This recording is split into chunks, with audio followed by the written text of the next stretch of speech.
Woo! So today we should be reading whatever side things. Depending on how long it will take, which I assume will be pretty long.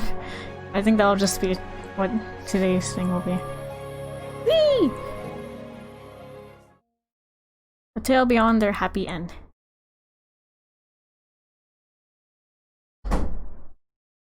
Ben. Oh, Michelle.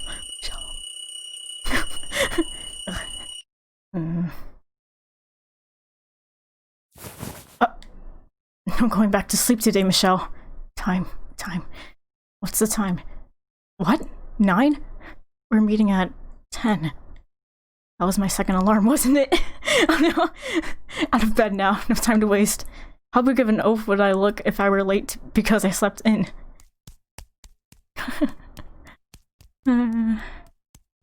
Normally I have no problem waking up, but I had trouble falling asleep last night thanks to my nerves. What am I, 5-year-old? Breakfast. I can do without. I need to get dressed and cleaned up. Teeth brush, check. Hairbrush, check. Buttons all lined up properly, check. Tag removed from my new shirt, check. Room, a disaster. I was planning to clean it when I got up this morning. That's fine though. It's not like I'm inviting her over. I shouldn't even be thinking about that on our first time out. Okay, all set. Here goes. How cute. Happily ever after. Oh! Oh! Can I play the song now? Is it my pants? There are memories ingrained in my soul. Were I to tell anyone, they might think I was mad. I don't know if this is Michelle or Giselle, but let's assume. Or maybe that I have been reading too many new age self-help books. Or possibly even that I was a member of a shady cult. But in any event, it likely wouldn't give many people a good impression of me. In my memory of my past life, the soul was held in great regard, and the church wielded nearly absolute power. But neither of those things were true of the present day. While people had more freedom, more choices, and more opportunities than ever before, there were things they had lost, no longer accepted. Next time Steph goes to Europe, she's going to fucking combust into flames. Yes! Oh my gosh, I went to freaking France! If only I had fatamoru brainworms then. Ugh. Goes to France. Nice fatamoru reference, yeah. Oh my gosh. That really is. If things they had lost no longer accepted, that the soul was real. That miracles actually happened. That there was still so much about the world we didn't know, didn't understand. People these days were simply not inclined to accept such truths. But I wasn't particularly troubled by the fact that few were likely to believe me. I didn't feel alone in my knowledge, because I wasn't.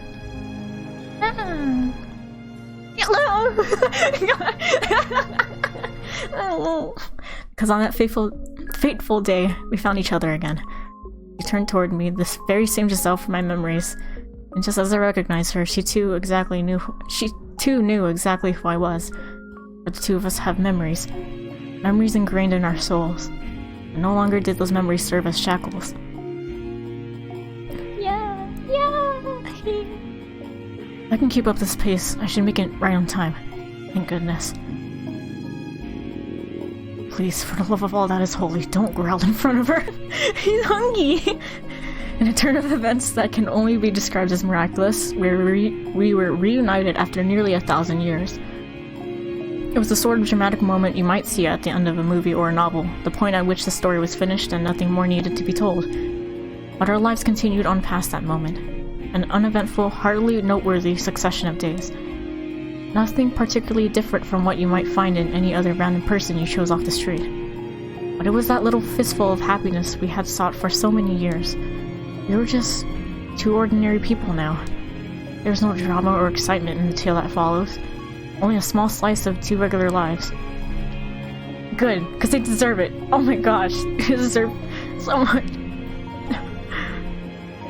It had only been about a week since our reunion, and while I would have loved to grab Giselle by the hand and take her home with me right then and there, I couldn't simply uproot her from her own life.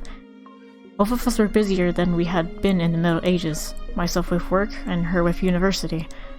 So after that, we quickly caught each other up on our present life situations, exchanged contact information, and agreed to meet up the following week. I then walked her to the station, and that was the end of that. A rather underwhelmingly mundane conclusion to such a dramatic, tearful reunion. Yeah. Especially coming right after I had said, I want to spend my days with you, with that smile always at my side and nothing to get in our way.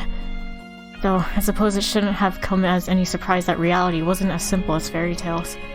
I meant today would be our first chance to spend any real quality time together, hence the butterflies in my stomach and having not gotten much sleep last night. By all accounts, I had no reason to be nervous. We knew each other better than perhaps two people ever should. This was different. This was now. We weren't just in a new era. We'd been given entirely new lives. Not a second late. Am I here first? Thank goodness. I want to start off on the right foot here, and keeping her waiting is not the way to do that. But thankfully Oh, she's so cute! Michelle! Did not make it here before her. Good morning.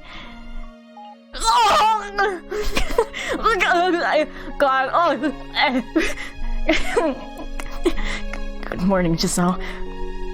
Are you feeling okay? You're red as a beet and you're breathing pretty heavily. Never felt better. Well enough to do a little running, in fact. You ran all the way here? There was no need to rush. I didn't want... I hope I didn't keep you waiting. Oh no, not at all. You're here right on time. I suspected you might show up early, so I wanted to be here at least 5 minutes beforehand. I suppose I did show up a bit early. When did you get here exactly? About 5 minutes ago, I think? Now, the truth. 9:30. That's way too early. I was just, I was so eager to see you again.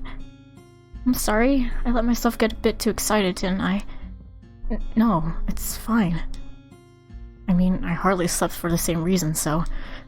Anyway, I'm sorry for making you wait so long. No worries. I spent the extra time in the cafe right there, and I couldn't have been happier. Happier about... waiting? Absolutely. You can see the station's entrance through the cafe's windows. And as I was sitting there, giddily imagining you out there among the crowds looking for me, that 30 minutes went by before I even knew it. Is that so? Was that creepy? No, not creepy at all, just... My heart may have skipped a beat. So cute. And don't forget, I'm a pro when it comes to waiting. Half an hour may as well be half a second. Oh no. I'll still try and avoid keeping you waiting in the future. I'd appreciate that. So, what's the plan? You said you were going to choose where we went. Yeah. Today's schedule is all on me, at my own request. For one, I wanted to show her I could be more proactive than in the past, and for two, I wanted her to just be able to enjoy the day without worrying about anything else. After all, this was our first date. Shall we start with a movie then? Oh, I like that idea. I haven't been to the cinema in a while, but it's just not the same watching on a TV at home. I can't wait. I was afraid it might come off as too safe, but Giselle seems fond of the idea. Thank you, whoever invented movie theaters. And thank you, whoever wrote that dating manual. Oh my gosh! Ah! I'm moving the mic farther away because I'm gonna scream! Oh my gosh! So, what are we going to see? Oh. What should we see?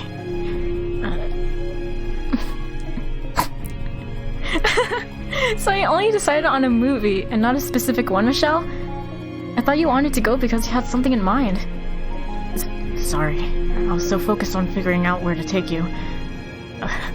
Tripped 2 steps out of the gate. Oh, don't beat yourself up, it's fine. Finding something to see once you're there is fun too. let's do that then.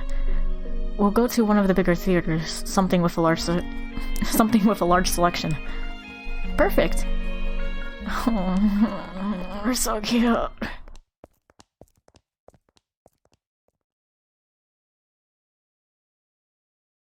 What is she wearing? I didn't think. I was just like, she's cute. Let's see, like a dress, then like an apron-like thing, almost, and then a waist thing. I don't know, clothings. I don't know what clothings are called. Okay.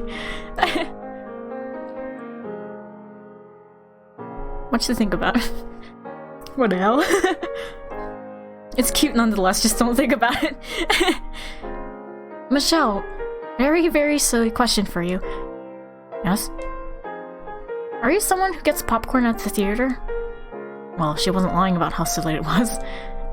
That said, my empty stomach appreciates her bringing up the subject of food. Michelle? Right, not usually. I prefer to focus on the movie. Oh, really? I like to have a bag to munch on while I'm watching, personally. By all means. It's not going to bother you hearing me crunch in your ear? Not particularly, no. If it were anyone else, then maybe. I'm in a popcorn mood today myself, so I'll get a bag as well. Can't fight this hunger any longer. Oh? Alright, then we'll get one salted and one sweetened. Ooh, the ticket counter's open. Have you decided what we're seeing?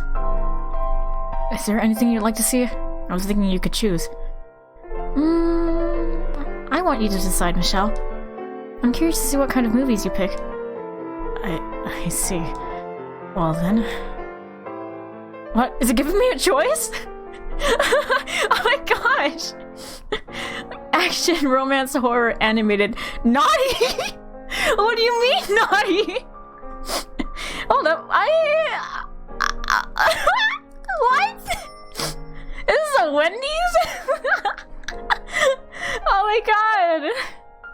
What the hell? We have to see all this. I want to see everything. I'll go in order. So save naughty for last. Action. How about this one? Oh, I've heard of this movie. It's non-stop action from start to finish. People can't get enough of it. They're coming back to see it again and again. I'm excited to see what all the fuss is about. Are you a big fan of action movies? I wouldn't say I'm a big fan, but I watch them from time to time. If one's showing on TV, I won't change the channel, so I've probably seen most of the big names at least. Well, I'm glad to hear you don't hate them at least. Women don't tend to be very fond of action movies. No, Michelle, that's just being sexist. Girls don't only watch mushy romance movies, you know? Anyone can enjoy any kind of movie. Action, mystery, suspense, horror. Your gender doesn't determine your tastes. You're right. I apologize. Yeah. I can think of one blonde-haired Italian woman with a particular taste for guns and sharp objects who makes a perfect counterexample. And what about you? Are you a big action movie buff? I enjoy them, yes. That's a surprise. I assumed you'd be more into literary or mystery stuff. Is that how I come off? It's how I imagined you. It's always satisfying to watch a strong character in action, and sometimes I wish I could be like them. So, what you're saying is you want to be all big and beefy. I'd never deny that. Anyway, I wouldn't call myself an action movie buff. I enjoy watching them, but not any more than your average guy. And there are some kinds I have trouble with. Such as... anything involving crusaders. Yeah, not many people our age can claim to be traumatized by history. I can still watch the movies, I'm just not particularly fond of them, so don't worry about it too much. Alright, well, I'll go get the tickets. Won't be too long. I'm coming with you, and I'd at least like to pay for... No, please, allow me, if you would. I don't know when this special dialogue would stop. Is there gonna be more after the movie? So, I'll just continue. Okay.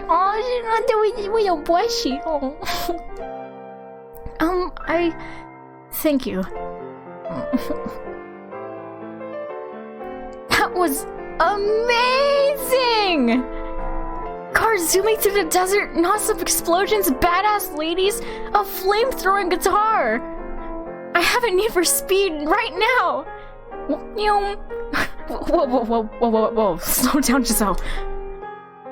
It was an impressive movie, I'll give you that, but what are you about to do? Wait. They watched Mad Max. That's exactly what was in there. I'm buying a motorcycle! Do you even have a license? Who needs one when you can feel the speed? You're going to hurt yourself. Fine, then I'll get a guitar and have it customized. You're going to hurt someone else. Can I at least get my head shaved? Please, for the love of God, no! I definitely watch Mad Max. Finally, you've settled down. Sorry. I'm okay now. Movie just dug its claws so deep into me I couldn't get them out even after it was over. What a terrifying film. I'm more terrified by what it turned you into. For a moment I was sure you were actually going to shave your head. I can be influenced pretty easily by movies and stuff. But don't think I get like that after every action movie. I would advise you never watch one again if you did. Don't you worry though, I'm back to my calm and tranquil self now. I question whether those words are ever appropriate to describe you, but nonetheless, I'm glad to see you're back to normal. I don't think I've ever seen such an exhausting movie before. I feel like I spent 2 solid hours sprinting. So, what's next on the agenda? A wrestling show, perhaps? So much for having calmed down. I was thinking we could go to a cafe nearby and relax. Okay, I'm gonna assume that's all the dialogue there. Aww. That's so cute.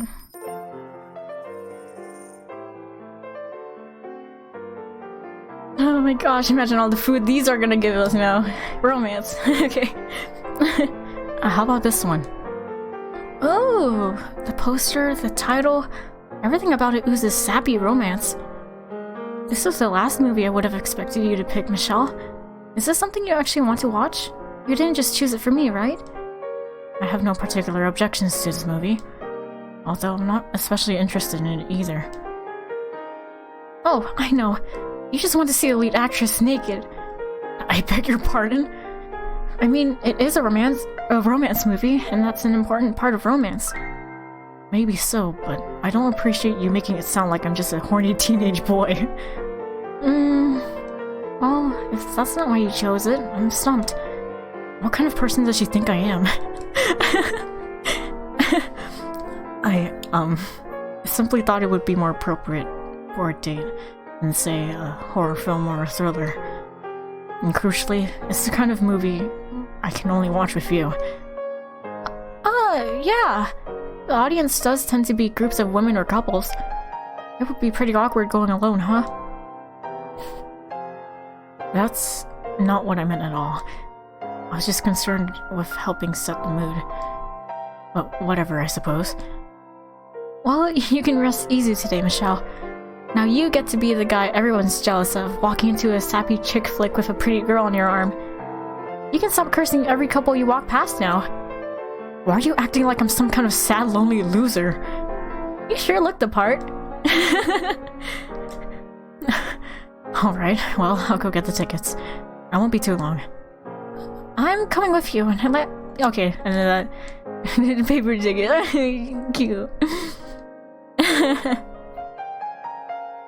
God. That was wonderful. I can't stop thinking about the ending when they finally got together. I cried all the way through the credits and then some. I'm impressed with how well you held yourself together, Michelle. Well, you know. It wasn't so much a matter of me holding myself together, as me being so focused on her, I hardly paid attention to the movie.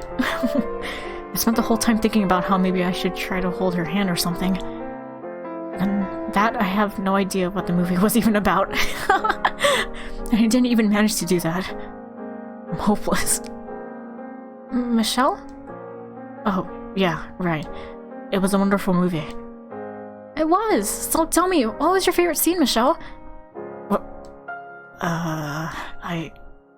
What was yours, Giselle? It's a tough choice, but I'd have to go with the part where the girl's about to fall into a pit of lava and the guy risks death to save her. What the hell kind of movie was that? Yeah, I agree, that part had me on the edge of my seat. You don't remember a thing about the movie, do you, Michelle? Huh? Why on earth would there be any lava pits?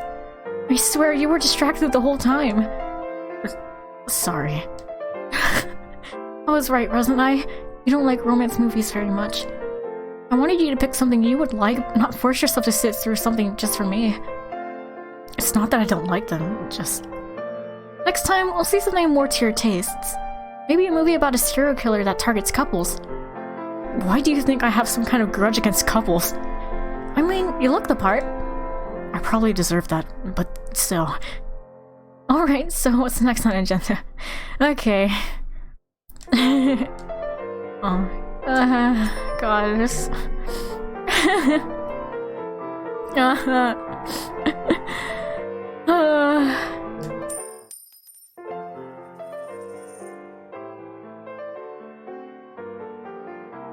I'm so happy. I'm so happy. I'm so much happiness within me. Horror movies. Okay. How about this one? That looks pretty scary. I hope there aren't too many jump scares. If you're not a fan of horror, we can see something else. Oh no, I'm fine with the movie. I'm curious how it'll turn out, even if it does look creepy. Look at how much they packed into the poster. It makes you want to know how all the pieces come together. That's precisely why I chose this one, in fact. This part in particular, with the mansion draped in fog. Oh no. I feel like I've seen this somewhere before. The similarity is probably coincidental. Oh, and did you read the tagline? Death shall befall all you who set foot in this house. I feel like I've heard that somewhere before. Like you said, it's probably a coincidence. That said, I'm even more interested in seeing it now, but for other reasons. Indeed. Alright. Cute. Oh my god, that scared me silly! The part when the maid's face appeared out of nowhere in the hall about made me jump out of my seat. Same here! And then it turns out she's a real heroine. Holy wow, that was something. I might cry again just thinking about that ending. I have to say, that wasn't scary at all. No, not really. I felt like I knew everything that was going to happen. Surely, it's just a coincidence, right? Probably. It wasn't exactly the same. There are hundreds of horror movies set in old mansions. Yeah, that's got to be it. I need to remember to look up the movie staff. It's a long shot, but maybe someone we know was involved. So even setting that aside, it wasn't a particularly scary movie. I don't think movies about ghosts will ever be able to scare me. Oh? Why is that? Because I kind of know what it's like, maybe? Good point.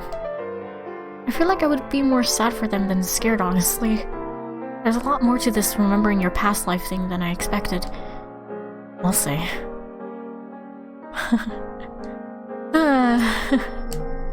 You know what, I'll be down to see Fatamoru the movie.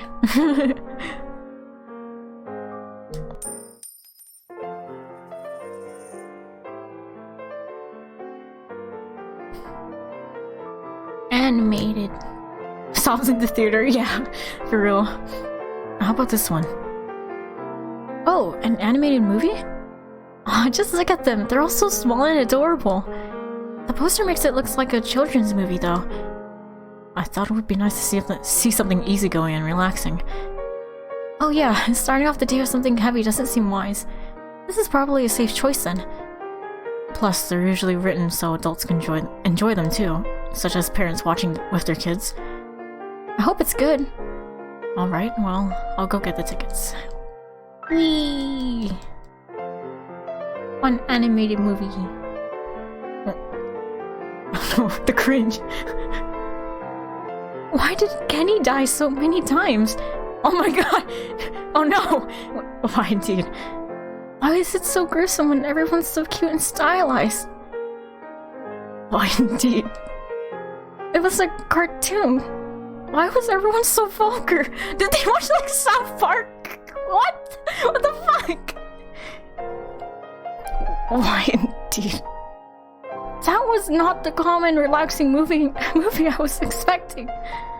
I have an overwhelming urge to shout, "You bastard!" I'm very sorry. Not at you, Michelle.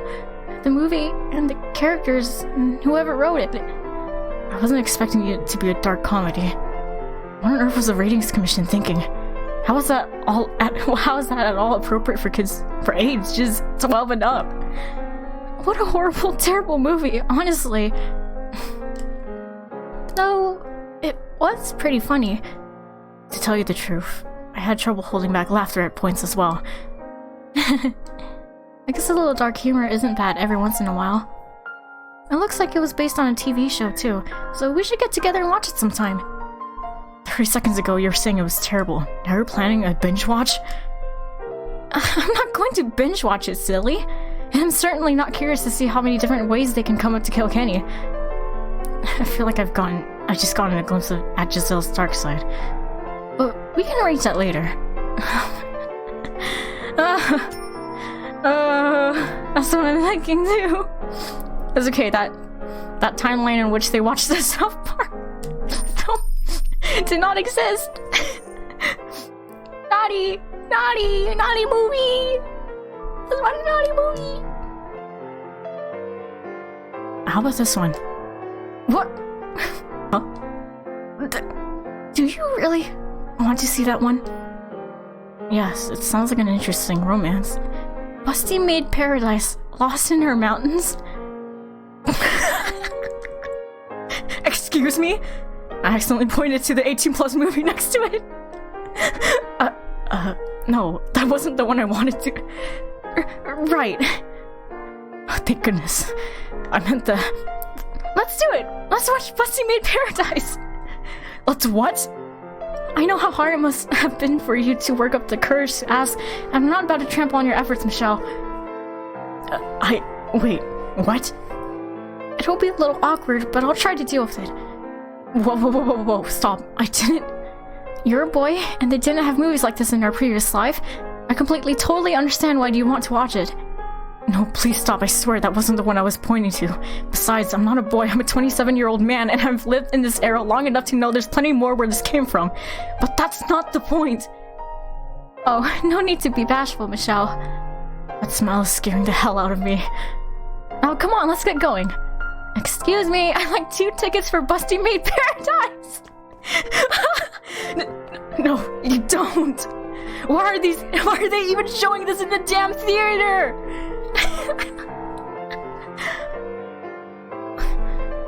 Are you alright, Michelle?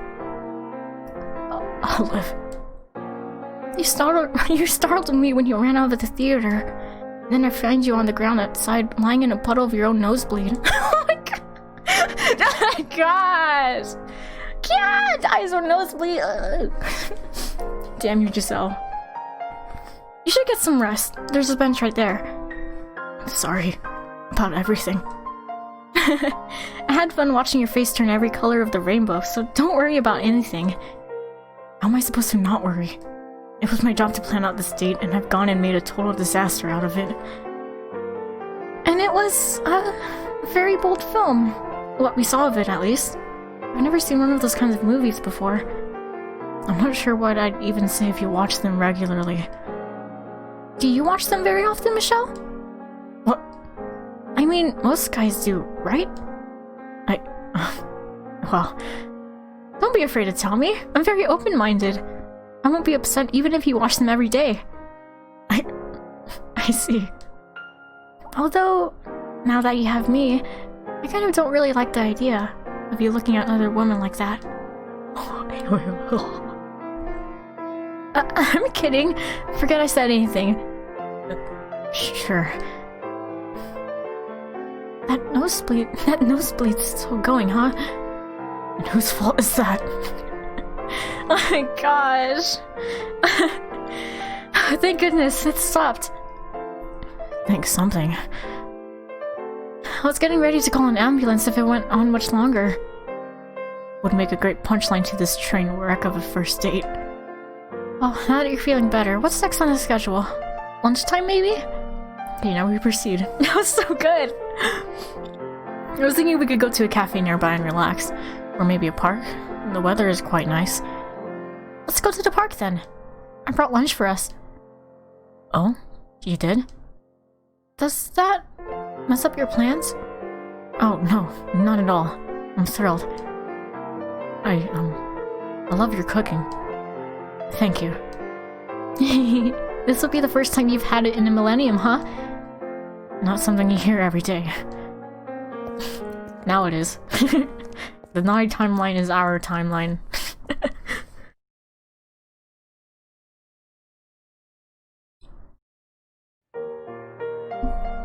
Oh, I just realized.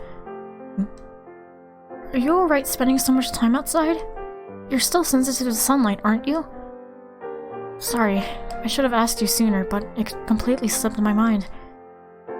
Don't worry, I'm fine. A lot of progress has been made in the last thousand years. My doctor has me using special sunscreen, and I make sure to keep a pair of sunglasses on me at all times. While it does so cause slight inconveniences, the difference between before is night and day. I'm so glad to hear that.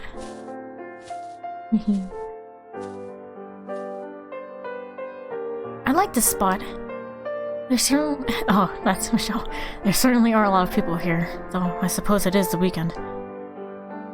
Looking out at the beautiful scenery, everyone just quietly enjoying themselves. Life is good, wouldn't you say? Look at them. You can even nap here. The weather is great, so I can hardly blame them. Would you like to join the fun after we eat? My lap is yours for the napping. Oh, I would love absolutely nothing more, but I don't want to answer too quickly and come off as clingy or creepy. Plus, I feel like it would be rude to sleep on our first date. Let's spread out the blanket and have lunch then, shall we? I made an assortment of sandwiches. You snooze, you lose. No, no, let him nap. A little lap nap.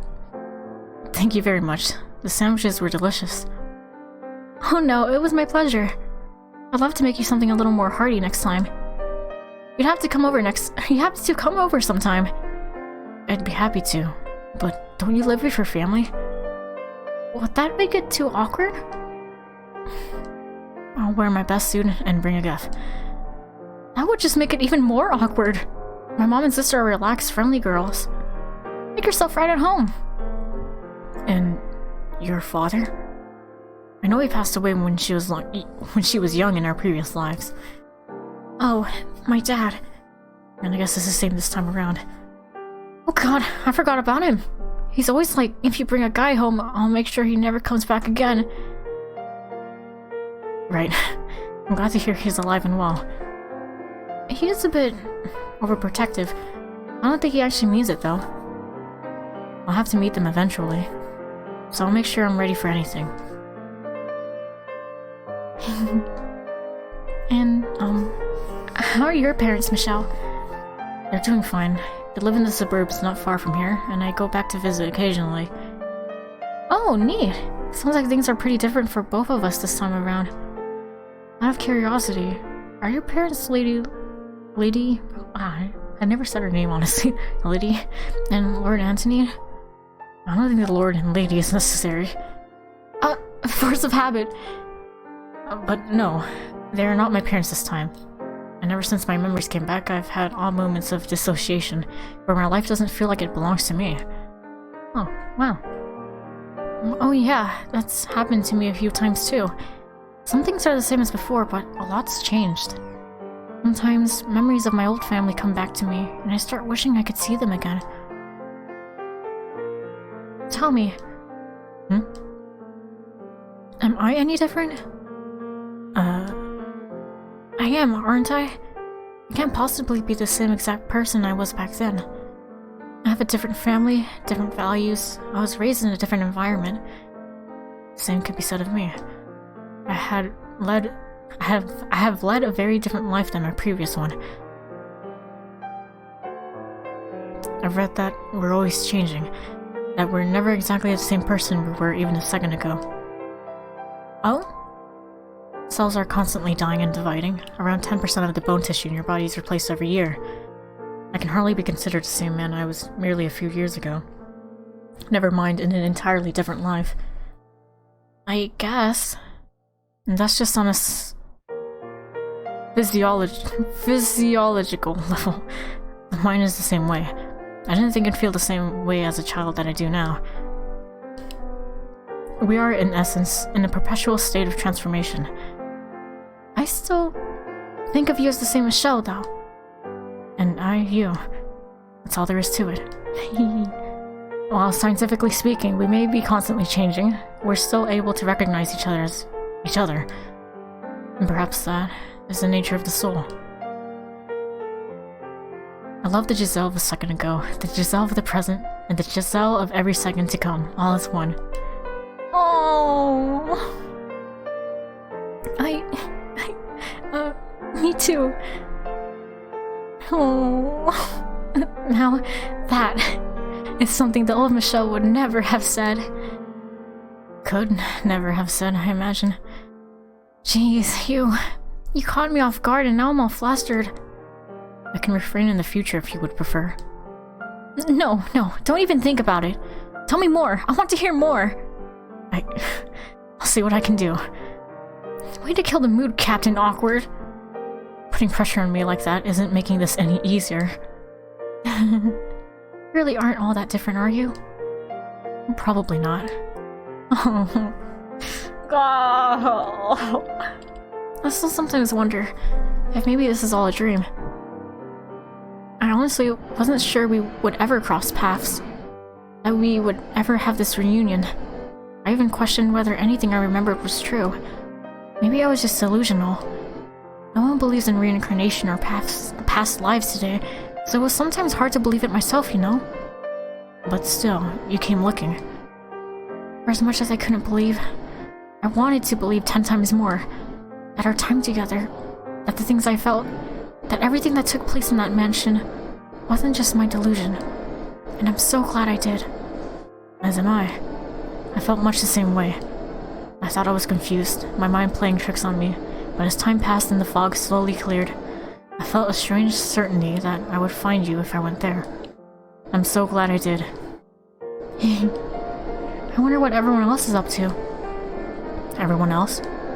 I mean, we're here, so it wouldn't be that strange if everyone else that was trapped in the mansion were too. On my way to go see you that day, I actually ran into someone who we might have known. Oh? A man with wavy hair lost his hat in the wind and picked it up for him. When he saw me, he asked if we had met before. And the way he talked, it sounded like he was looking for someone. Huh. Do you want to maybe see if we can find them? And do what? I don't know. Have a class reunion? A 1,000-year reunion would be quite the unusual event. I wouldn't mind seeing them, although I don't think we should go out of our way looking. They have their own lives now, much like we ours. We're free from the shackles that once bound us, and we should continue to be free to walk our own paths. Yeah, you're right. Though I do kind of hope we run into each other sometime. If we do, that simply means we were traveling intersecting paths. I like the sound of that. The hand of fate guides us. Indeed. Though, to tell you the truth, until recently, I didn't believe in fate or miracles or souls, or anything that couldn't be demonstrated by science. Oh? You didn't? Well, I guess that's normal in this day and age. Well, now that I've experienced it for myself, I can no longer not believe. It would be hard not to. Michelle? I know I just said we shouldn't go out of our way to look for anyone, but there is one person I would like to find. Oh, I know, your brothers! I said one person, though I would like to see them too. I was referring to her. I promised her that when we meet again, we would be friends. I'd like that too. To see her again, to be friends, and to put a smile on her face. Well, I think we've done enough relaxing to last all week. What's next on the schedule? I mean, I wouldn't mind staying here all day if that's what you want. I was thinking we could head into town, maybe do some window shopping. Sounds like a plan. Was there something funny about that? Just, who would have thought the day would come when you would suggest we go out on the town together? I wasn't holed up in there because I wanted to be. If things were different, I would have had no problem going outside. If you say so, Michelle.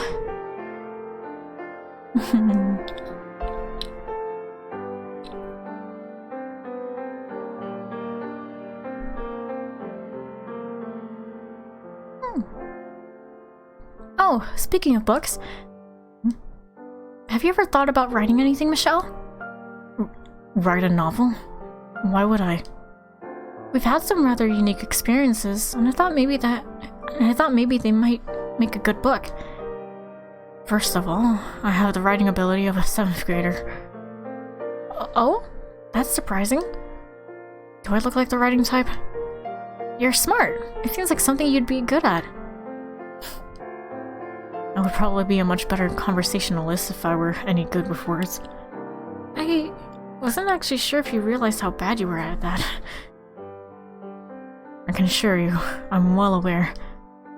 But, you know, being able to express yourself verbally and on paper are two completely different skill sets. It may take you an hour to come up with exactly the right words to use, but writing doesn't have a time limit.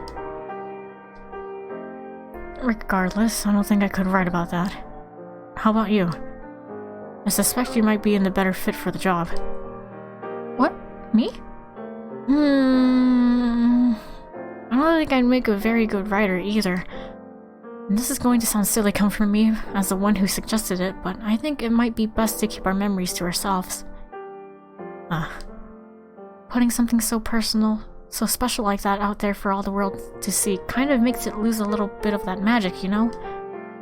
I agree with you wholeheartedly. And so much of those experiences I could never put into words, no matter what I thought of my own writing ability. Nor am I interested in putting them on display. They're precious in part because they're our experiences, and I would like to keep it that way. Yeah. Well, it sounds like we're in agreement, so next topic. We should buy something while we're here. Then we can sit shoulder to shoulder on the sofa and read together. I have no objections. However, it might be best to buy separately, so we each have something we can enjoy. 1 book. 1 couch. A trip down memory lane. Pardon? You remember that time we sat by the fireplace together reading from the same book? We were so stiff and cold. That was before we had fallen in love even. But that was right about the time we started getting closer. Or do you not remember? Of course I do. I remember that day crystal clear. I heated up some awful wine on the fire, then we made ourselves nice and warm and read a book of adventure stories. As I recall, I was not yet especially kind to you at that point in time, though I still consider it a happy memory. In that case, how about we look for something nice and old to spark some more of those memories? Yes, let's.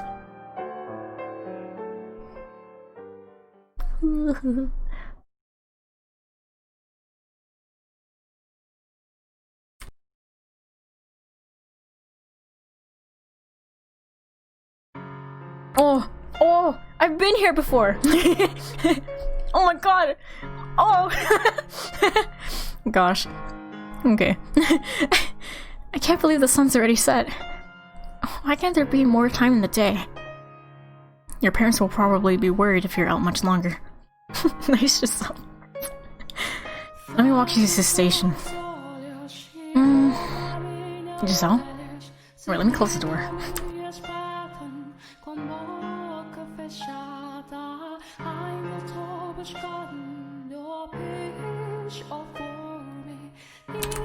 Shaking and crying.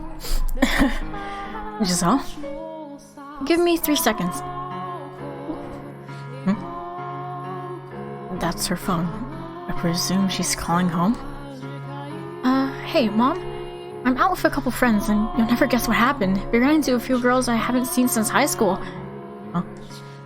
We're going to be staying the night at one of their houses so we can catch up. I'll be back sometime tomorrow. Yep, I've got everything. See you. Oh, Mom! Well, you heard me. Are you sure about this? And do you lie to your mother like that all the time? I just haven't told her I have a boyfriend yet, and I don't have time to have that conversation with her tonight. Unless you don't want there to be it tonight. I didn't think you were the lying type. I can be a bad girl when I feel like it. She believed me without a second thought because I'm normally so well behaved. I've never given her a reason not to trust me. And you're sure about this? Would you rather I go home? I never said that. It's just, we have plenty of time ahead of us. There's no need to rush anything. Tried to hide it, probably not done the best job of it, but I've been over the moon all day today. And who wouldn't be? I finally reunited with the man I spent an eternity waiting for. Today's the first day I get to spend any real time with him. It might seem like we have all the time in the world, but you never know what might be waiting around the corner. We've both experienced that reality firsthand. Were you not as excited as me, Michelle? Have I been getting myself worked up over this all by myself like an idiot? Was I alone in thinking that this would be the most important day of my life?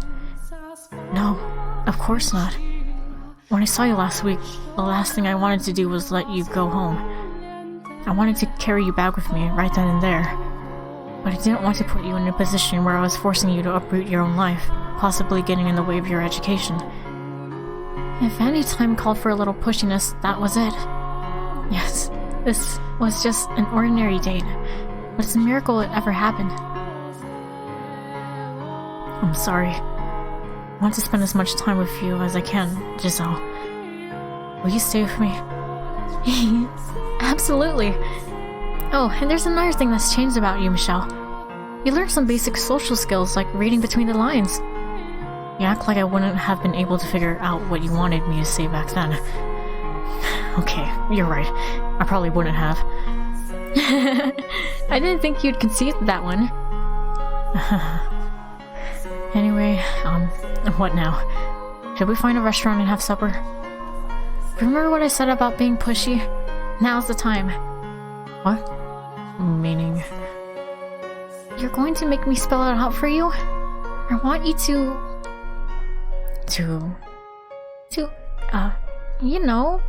take me to your... of course. I would love to take you back to my... Michelle! Crap. It's so a complete mess. Oh no! What if I bring her to a hotel? It'll look like that's all I'm in it for. I just need to ask her to wait for a little bit. To buy me enough time to at least make it look like a tornado didn't just pass through. Michelle?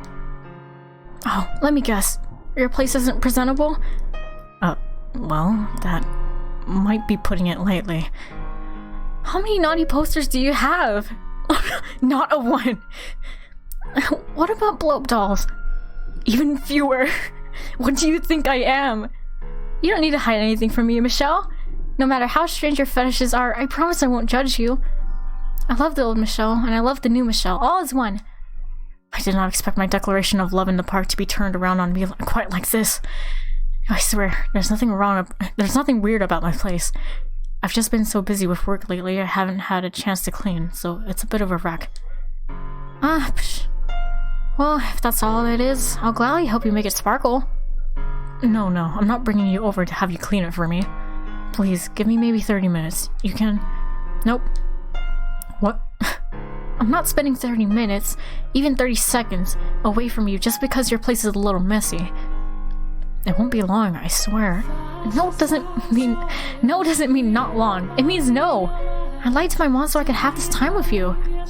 And think about it. Wouldn't it be better for both of us if I could see you as you are, not how you want to look for me? To help pave the way for our future. She's going to have me under her thumb for the rest of my life, isn't she? Off we go then. First some groceries, then back to your place. Off we go. And here we... I said I wouldn't judge you, but I don't think I can keep that promise. What'd I tell you? Alright, time to roll up our sleeves and make this place shine. Oh, you know, this kind of reminds me of 1,000 years ago. Here's hoping I don't suffocate in a cloud of dust this time.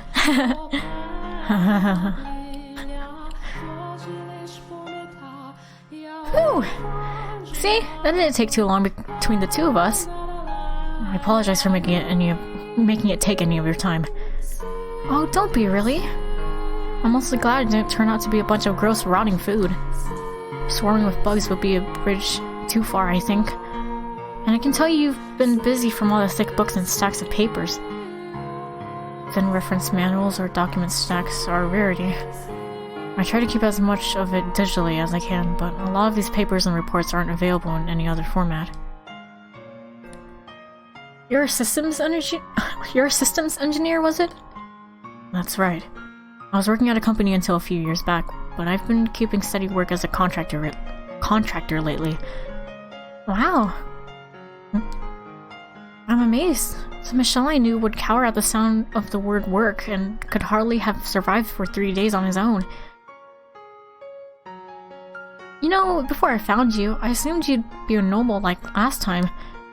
So you assumed I was a helpless shut-in. And boy, am I glad you didn't turn out to be King Neat again. I'm glad to have not disappointed you. I also kind of suspected you would end up making video games. I hardly even play games. What gave you that idea? I'm not sure. Visions of a parallel universe, perhaps? I'm not even going to ask. I mean, there is, yes, that one story in which Michelle is an indie game designer.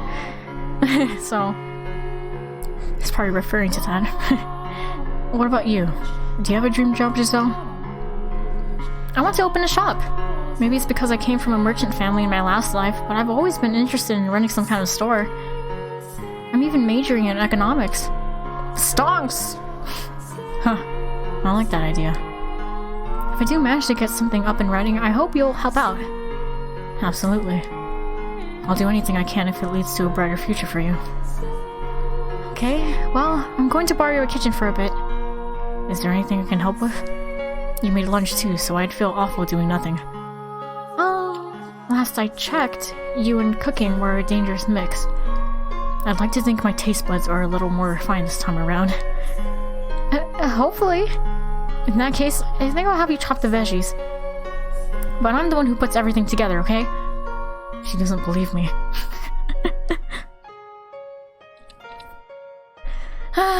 I'm stuffed. It was wonderful. Thank you.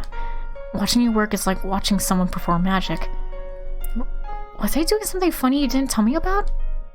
No, that's not what I meant. Just the way you managed to make everything so perfect without even looking at a recipe.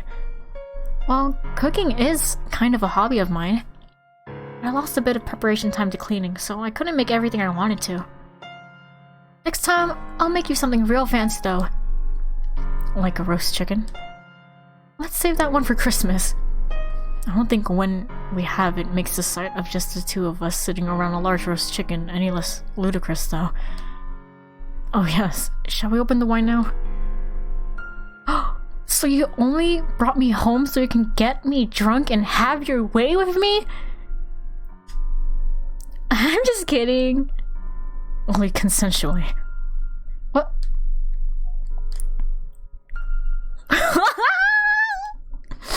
I'm joking. Let's have some wine, shall we? I had never said I wasn't okay with it. God. Jeez. Oh, these two. Oh, this is just... Oh, this is still a ways out, but I thought I would mention I'm going to be moving sometime next year. Oh, but this is a perfectly fine apartment. I mentioned my parents lived in the suburbs a little ways from here, right? Well, they're planning to buy a new house soon, so I'll be taking over their old place. No point in letting it sit unused, I figure. Wow. Is your family rich then? Not extravagantly wealthy or anything, but reasonably well off. Looks like nobility runs in your blood after all. That's a literal definition, yes, but I don't think that's how it works. Anyway, it's bigger than here. So I was hoping you could come join me once things settle down at school. You're asking me to move in with you? I am. Absolutely, I'd love to. In fact, I was planning to start bringing stuff over here soon anyway. I didn't think you'd be the one to ask me. I figure. It doesn't hurt to be pushy every now and then. You've lived together already. For real! It's not any different. Ooh, I'm so excited. Let me know when you have a date. I'll help with the move. Certainly. I'm quite looking forward to it as well. You're so cute. Thank you for letting me use your shower, Michelle. Oh, the music. And your clothes. Oh, cute.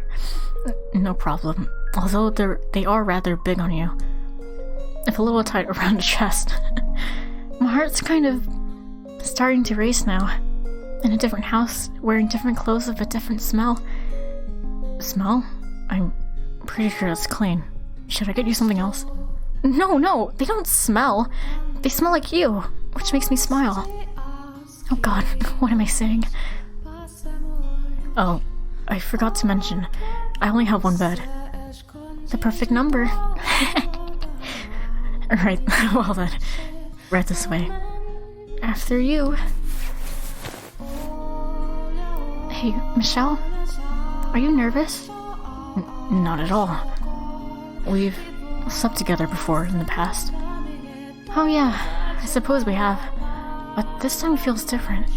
My heart's pounding like crazy. I take it back. I'm nervous too. Hey, can we hold hands? Oh, sure. I want you to know I'm the happiest girl in the world right now.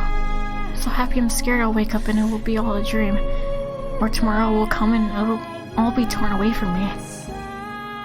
I thought I was supposed to be the worry ward, and you the eternal optimist. Normally, you have nothing to fear. I will never let go of this hand again. No vanishing on me or pushing me away or anything like that, okay? I promise. Let's make this happiness into something that lasts forever. You and me together. No getting bored of me once I'm over the hill either. I would never. Besides, I'll be making it there well ahead of you. I expect you to grow up to be the classiest 40-something in town, and don't you forget it. I'll try not to disappoint you. Hey, Michelle. I love you. More than anything in the world. Thank you so much for finding me in this life. And thank you for waiting so long and never giving up. Both in this life and the last. Giselle, I love you too. Good night, Michelle.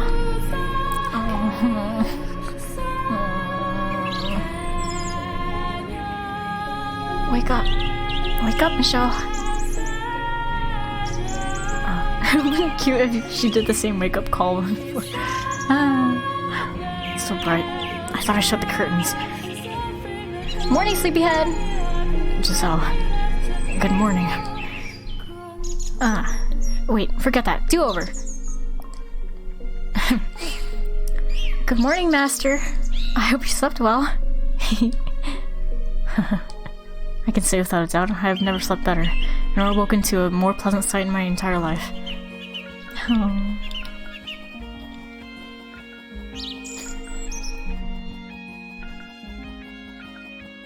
And so their happy ending continues on. Yay!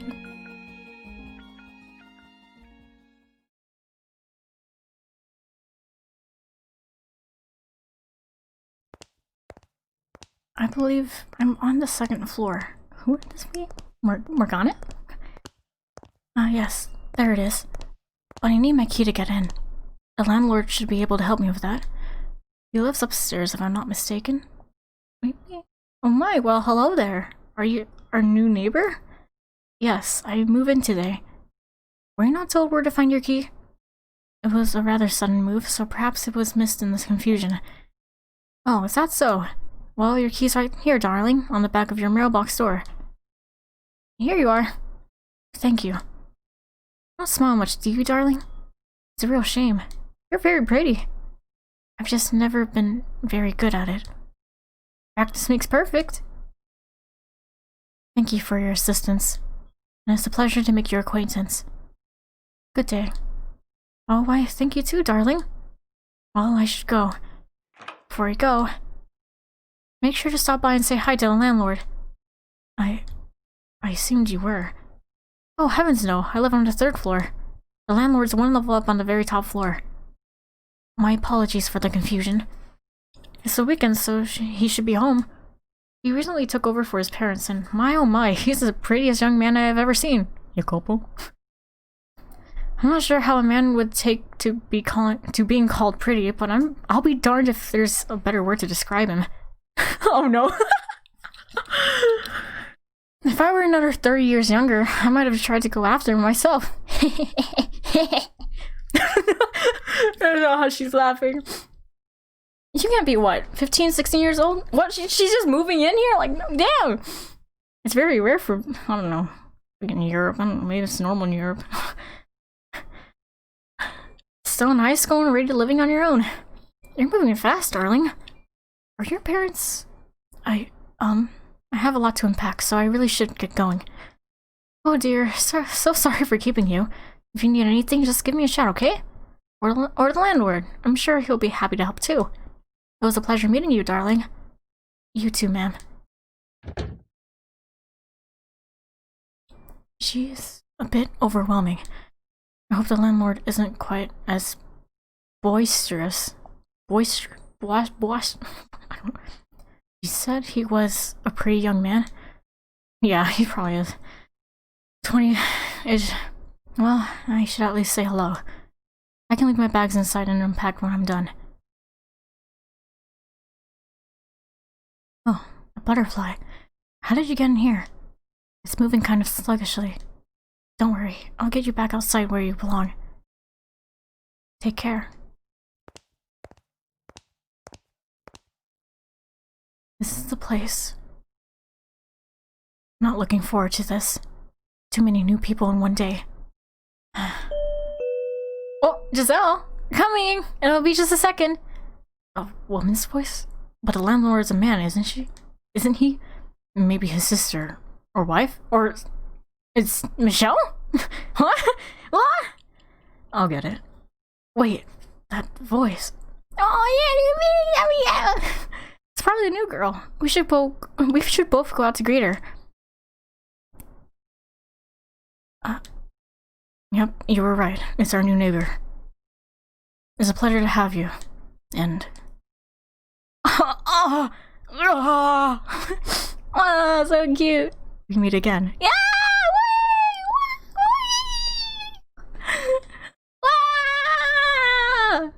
Yay, we're friends. Happy family. See you again. So cute.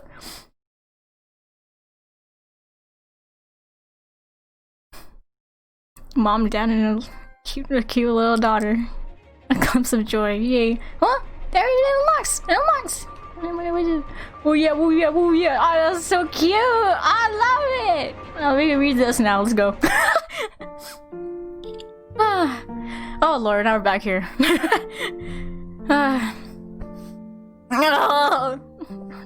Okay, so what's on the agenda for today? For the day? What I want to do? There isn't anything in particular. Don't give me that look. I don't know what people do for recreation, because unlike someone, I didn't live a life of leisure and luxury. Yes, that's right. I'm a dreadfully boring person. I imagine you've begun to regret bringing such a dull girl with you. Is it giving me a choice here? Oh. not in the slightest. I guess I'm your Coco. If you say so. But you choose what we're doing today, alright? Huh? You want me to sing? I don't mind. What are you laughing about? You didn't think I would agree? Okay, fine. I won't sing. Puppy dog eyes won't change my mind either. That's that. I'm not going to sing. Alone, that is. Yes, you're singing with me. Go find someone who has a lute and ask to borrow it. You don't get a say in the matter.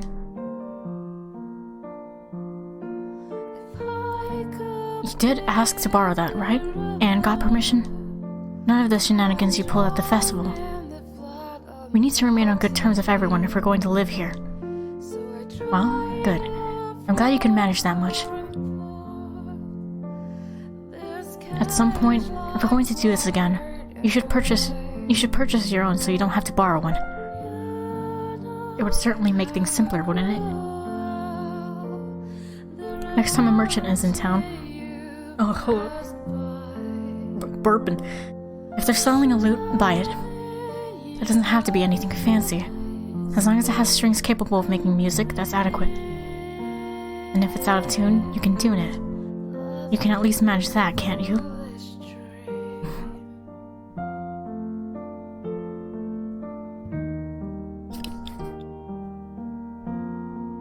It's exactly how you described it all those many years ago. Fields of wheat as far as the eye can see, swaying back and forth like waves in an ocean of gold. I'd assumed that after all this time, you would have lost your fondness for such rustic scenery, that you preferred bustling cities, heavily guarded fortresses, and merchants peddling unusual wares. But it seems I was wrong. Thankfully. Huh? Yes, I'm quite fond of areas like this. They're pleasant and relaxing. I wonder if this really is where my real father came from.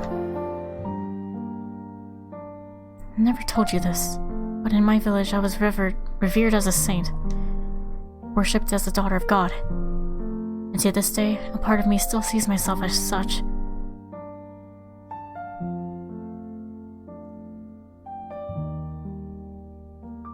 You're just an ordinary girl. Maybe so. You've said as much so many times now, I'm almost beginning to believe it. That is entirely on you, yes. If I truly am, then I have a father somewhere. One night I overheard my mother muttering something. At the time I assumed it was just a dream, but if what she said was true, my father was a mere vagrant. A man whose face I never once saw, whose name I never heard.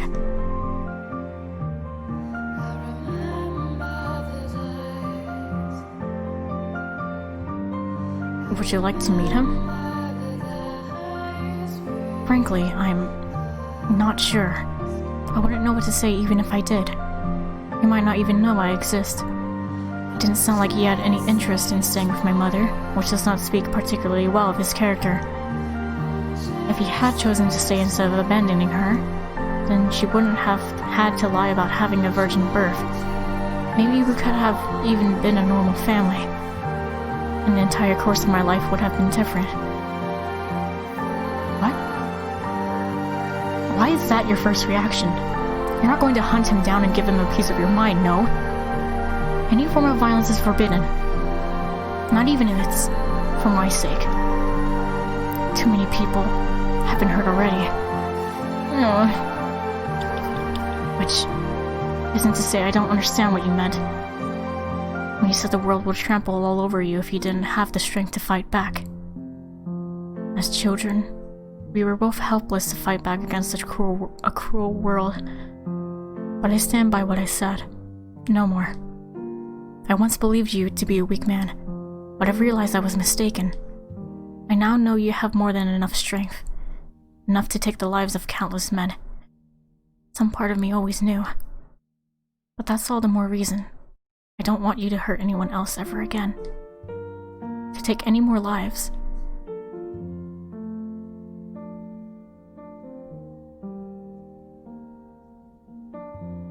Alright, I won't. You swear it?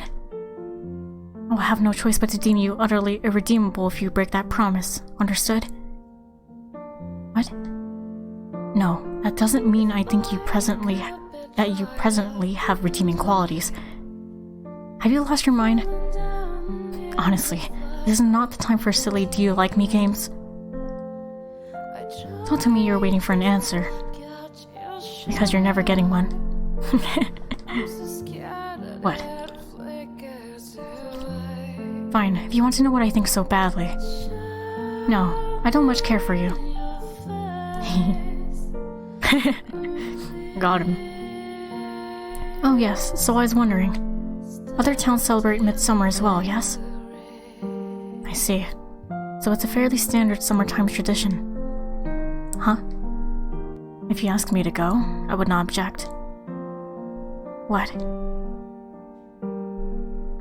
Yes, I'm not particularly fond of the commotion, but it's a unique experience. There were no such festivals in the village where I was born. It was so small. There was little in the way of entertainment to speak of. Perhaps I was their entertainment. A real saint appearing would indeed be cause for celebration. Life in the Lord's custody was miserable, but I'm not sure it would have been much different had I stayed.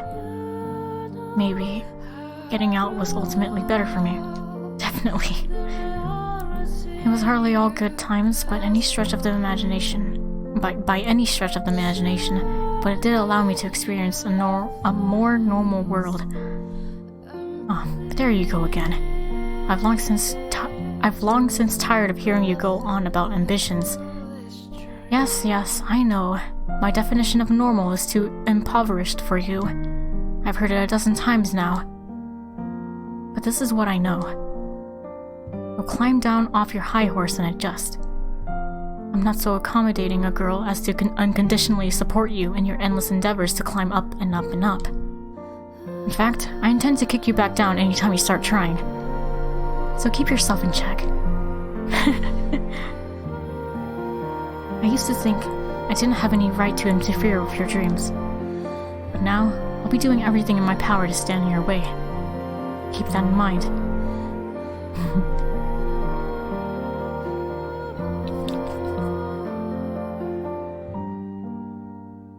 Then I'll just have to find a new dream. Excuse me? So you're going to look for a different way to be a fool then?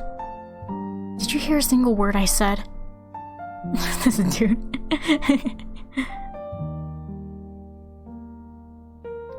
Every single one, yes. Why do I even bother? So what madness is brewing in that hollow skull of yours now?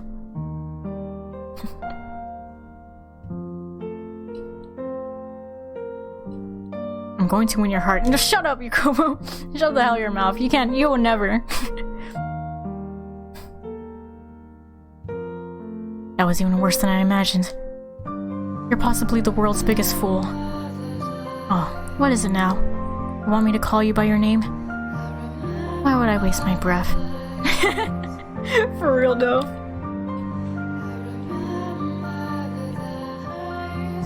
Listen to how many times I'm saying your name. You're not yourself today. You're never so forward. It's not right. Perhaps you ate something moldy. Besides, your name is just another word. There's nothing to get so worked up about. What are you, a child? Dude.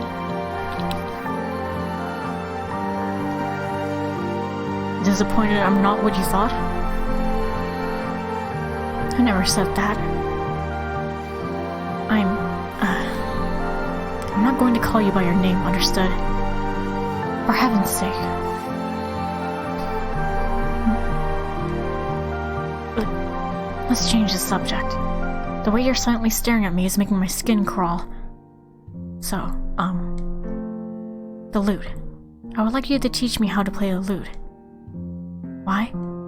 Is there something wrong with me wanting to know how to play? I suppose it is. Unusual, perhaps. I never had a chance to learn much of anything, though. I know little of how people normally entertain themselves. So I want you to catch me up on what I missed. Don't get upset if I'm a slow study. You do have an impossibly short fuse, after all. Something else. Let's see. You know how to fish, don't you? You would go to the river sometimes, as I recall. Oh, we still don't know much about this area. Perhaps there are rivers or lakes nearby. So, teach me how to do that too. Alright. Come on, don't just stare at me. Do you know any words other than okay? Good heavens. Okay. Good. You cool, okay. Will you say my name? Come on, let it go already. Let her not say your name. You don't know when to give up, do you? Is it that important to you? This dude. You're a freaking adult. I don't want you to forget. I don't want you to forget me again. I don't want you to forget what I look like, the sound of my voice, or how I feel about you. I don't want you to forget what we talked about, what kind of man I was, or all the time we shared together. Please, don't forget me.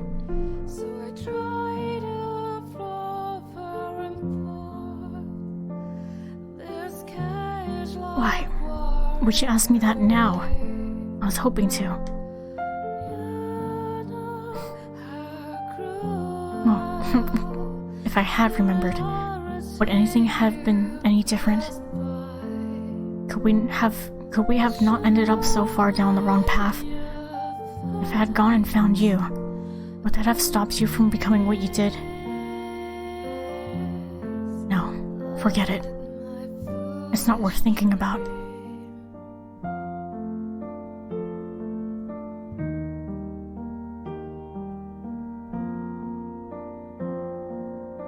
Can I hug you? Pardon? You don't need to ask for permission for every little thing. You've always been like that. Always asked permission or had me initiate any kind of physical contact. Except when you would put that ointment on my face, that is. Even that morning when you carried me home, you wouldn't just pick me up. You made me climb onto your back. At least he asks. Because I promised I wouldn't touch you without permission. You actually kept that ancient promise for all those years? Is there no end to your stupidity? I swear. Someone needs to come up with a new word to describe you. Do as you please. Thanks. Look at you, a grown man shaking like a fawn. Sometimes I can't tell if you have a heart of stone or of glass. Though, I suppose I'm not terribly different in that regard. Unable to even speak my heart unless there's no one else around. Unable to face you except through this childish fantasy.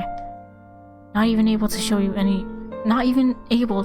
vulnerability. Once said, who knows how many years ago, that being this close has the effect of making us more open. Well, I despise you more than anything in this vast world.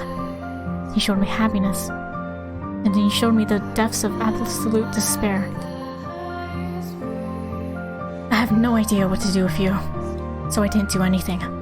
I couldn't do anything. What other choice did I have? Yet here you are, still lingering, after I released your soul. You went and put on a new set of shackles. What was even the point? Tell me, how many times have you tried to grasp at this illusion? How many times have you punished yourself? I suppose, if you want to think I'm just part of your illusion, I won't stop you. This whole realm is an impossibly idealistic fantasy. That's fine. It makes it easier for me to say this. I do regret some of what I did. that I misdirected my anger. Oh yes, I still revile you, of course, but even more so, I'm heartbroken. How did it all end up like that? So far gone, so irreversibly off the path. It was my words that ultimately pushed you over the edge, wasn't it?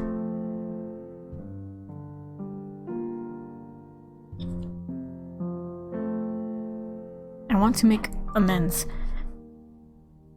I don't need your atonement. I told you already. It's all done. No curses, no forgiveness. Nothing more between us, ever again. Why then?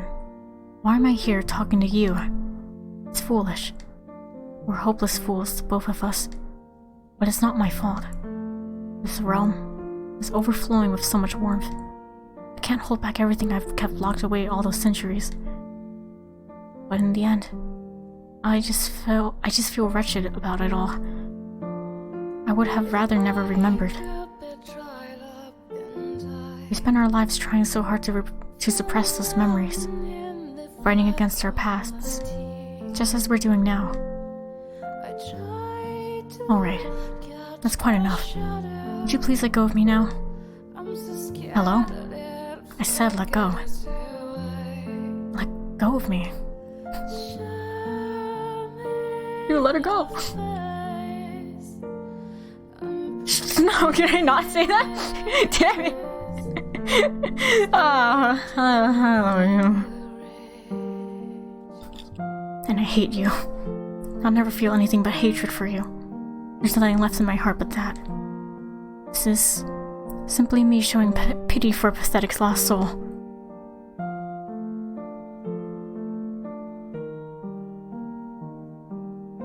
I was never able to let go of you. Okay, dude. Maybe you should have said so back then.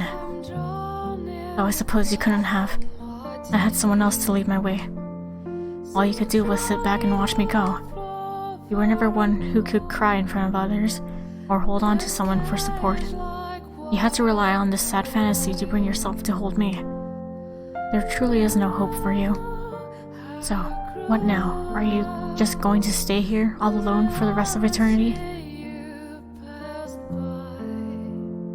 Many, many ages ago, when I was still a child, I looked up to you. I might have even had some fondness for you. What? Perhaps so. Perhaps it would have been better if we had done this sooner. I want you to forget everything I've said. This is a realm where none of those terrible things ever happened, isn't it? So I'd like to indulge in this childish dream for a little while longer.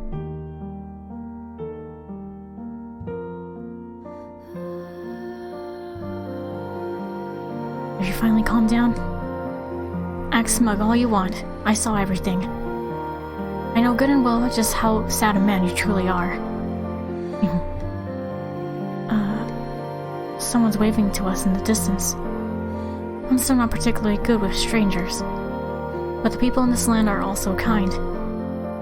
And you'll be holding my hand, won't you?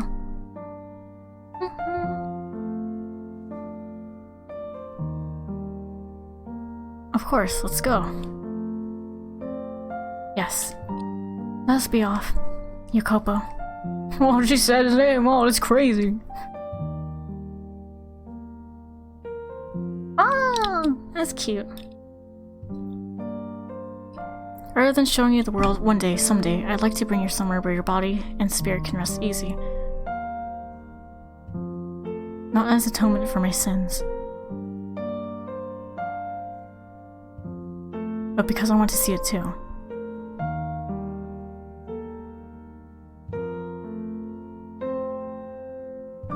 My god, you're so cute. Oh, the image is like the dad now. That's nice. That's nice.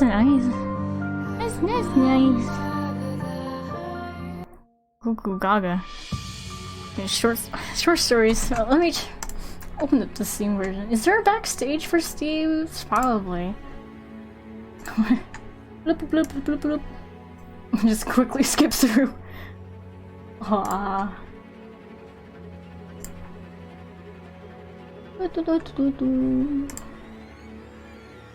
Go. It's okay. This is break time, I guess.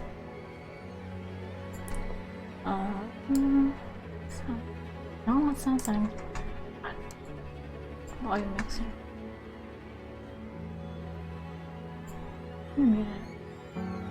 Let me just check if there's a backstory in here. Or not backstory. Could be? I don't think so. All I see is gift just grayed out here. I assumed it would be that thing. Wait, some of...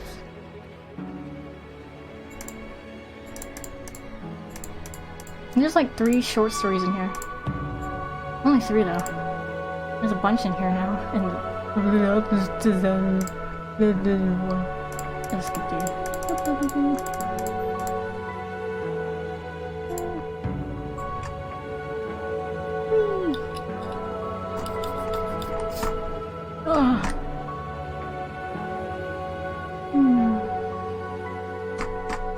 Gosh, actually, this will take a...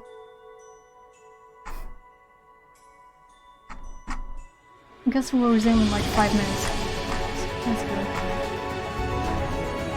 That was epic. That was kind of epic progress.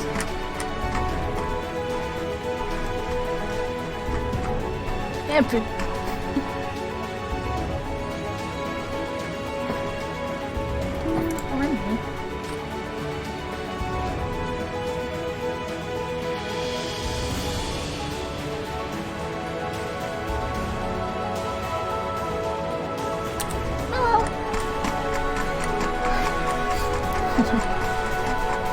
We're just skipping.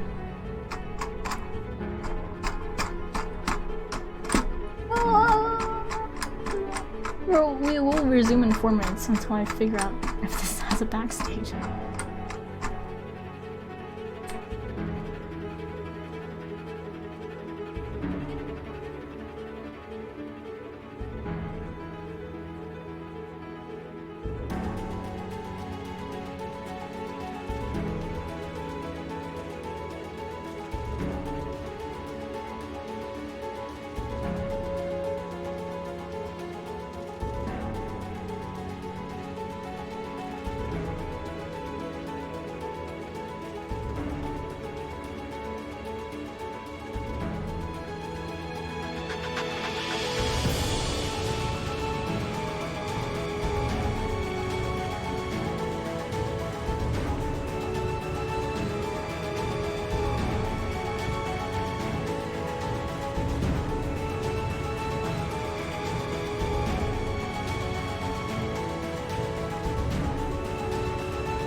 I did it. There is the gift opened up the music playing thing and then the CG looking thing, and there is a backstage. Oh my god! Woo! Oh, let's fucking go!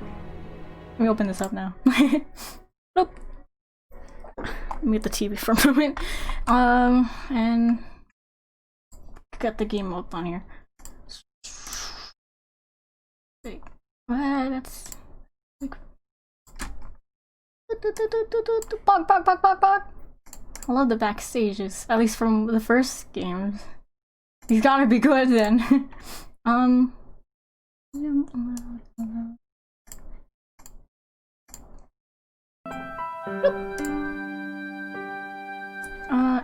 let's see.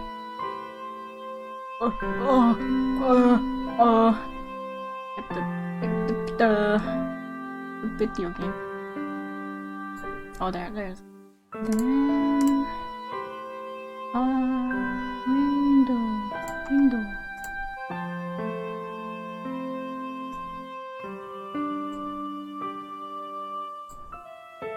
Oh.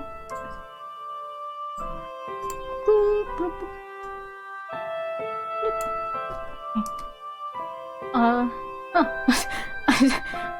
It's centered on the center. Yeah. Okay. Oh.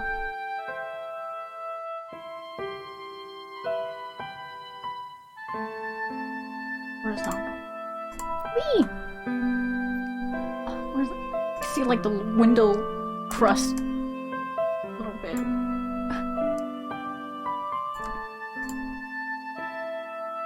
Ugh. Going crazy? No, it's just yeah. I'm just going nuts. Okay. Wee. Yeah. Backstage. Okay. My screen is poopy right now.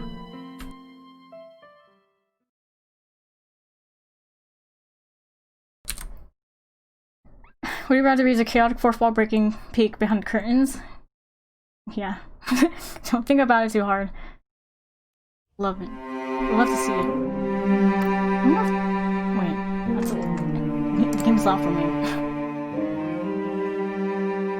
Let me know if it's too loud or too low. This is time for the obligatory backstage segment. I'm not really in the mood right now, so let's make this quick. I'll have to see Michelle again.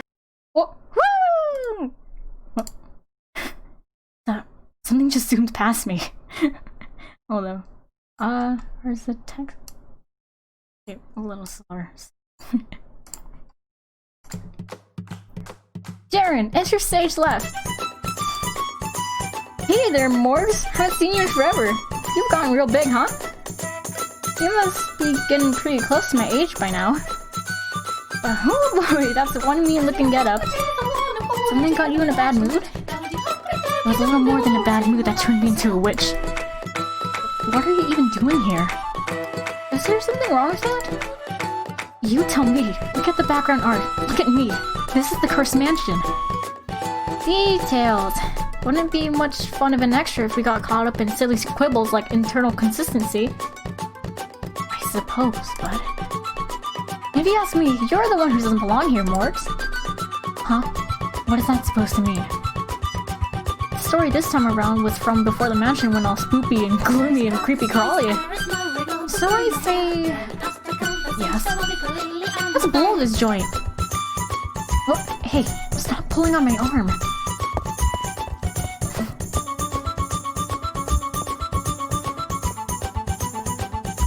Oh, just back to younger, slightly younger looking, so... We landed, Captain! Why are we here? And why am I so young? Because this is the Morgs we all know and love. Changing what I look like doesn't change what I am. I'm not that foolish little girl anymore. I think it's an adorable combination. Me, cursing Morgs. I'll take a dozen.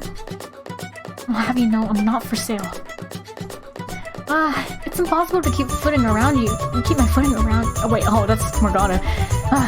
It's impossible to keep my footing around you. Thanks, Morgs. I try. That wasn't a compliment. Oh, I almost forgot. There was one other thing I wanted to change, just for the extra. Huh? Change what? Scars, go away. Come again another day. Me, all healed. Hey, you can't just nurse your my scars away. Do you have any idea how much suffering they've caused me over the years? What's the big deal? If it hurts, isn't it better if it's gone? Plus, I was told anything goes, because it's an extra. I've reached enlightenment. I'm just wasting my time trying to fight you, it seems. That's the spirit. Embrace the extra and have fun. No one will ever be able to embrace the extra as much as you. Just because I've surrendered doesn't mean I'm magically having fun. You're as hard-headed as ever, Morgs. Well, what can you do? Anyway, time to do some backstagey stuff. Let's go talk to people. First up is the main character of I can't say Requiem. A Requiem for Innocence. Jackie! Well, you were going alone. Oh, come on. At least give it a little thought. I've given it centuries of thought, thank you very much. Aw, and here I thought you liked Jackie Morris. I despise him. Weird. I remember the two of you being like two peas in a pod. There were a few incidents after he died, to put it lightly. So if you wish to speak with him, you can do so without me. I don't care how much you pull. I'm not going, and that's that. Fine. Thank you. I'll bring Jackie here then. By the power vested within me, I summon you, Jackie! Ah! Oh no, not the Lord. What happened? What? Jaren? And Morgana? You've gotten younger. Your face is healed. Hey there, Jackie! Whoa, what's with the duds? You look kinda like the Lord. That's wild. Because I am the Lord. Weird. My Lord was Francois, not you. Well, there were a few incidents after you died, to put it lightly. Huh. Well, either way, this is the backstage, so I'd rather you be the Jackie I always knew. Excuse me? I cannot simply become someone else. And quit talking so stuffy. It's giving me the heebie-jeebies. The boy I used to be died many years ago. I'm no longer a foolish child with his head in the clouds. Geez, you're both stubborn as mules, aren't you? I bet Morris is super uncomfortable with you in that outfit. So back you go! Fine. I really just wanted to change clothes. Are you happy now? Getting closer! You're hanging halfway off the screen. Just so you don't get any stupid ideas, I'm not going to be nicer to you just because you changed clothes. And what was even the point? I prefer Tepkopo. Yeah, me too. Come on, guys! You're gonna set the place on fire if you keep throwing around spars like that. Maybe you'll chill out a bit if the rest of the gang's here. You're not planning on bringing everyone back, are you? You bet I am! Can't have a reunion of the Sum crew without Boss and Beefcake. Wait, slow down. Okay, team, let's get going! Let go of me, damn it! Here come me two Morgs. I'm perfectly fine here. Full speed ahead! Eee! Oh, jeez. Hey guys, it's been a hot minute. It sure has. Beefy as ever, I see. And you look as dopey as I remember. And hey to you too, boss. Still the hottest girl in town. Thanks. You haven't changed a bit, I see. That said, what's he doing here? There's this sad puppy in the corner. No way, you're not happy to see Jackie either? I thought you two were super close. You missed a few incidents after you died, girl. Apparently the whole world turned upside down, the way everyone's talking about it. Water under the bridge, everyone. This is a behind-the-scenes extra, whatever the hell that means, so let's have fun with it, like good old times. I like the way you think, Beefcake. Hell yeah. May I say something? Go for it. You tried to assassinate me. If anything, you should be begging for forgiveness. Oh yeah, that did happen, huh?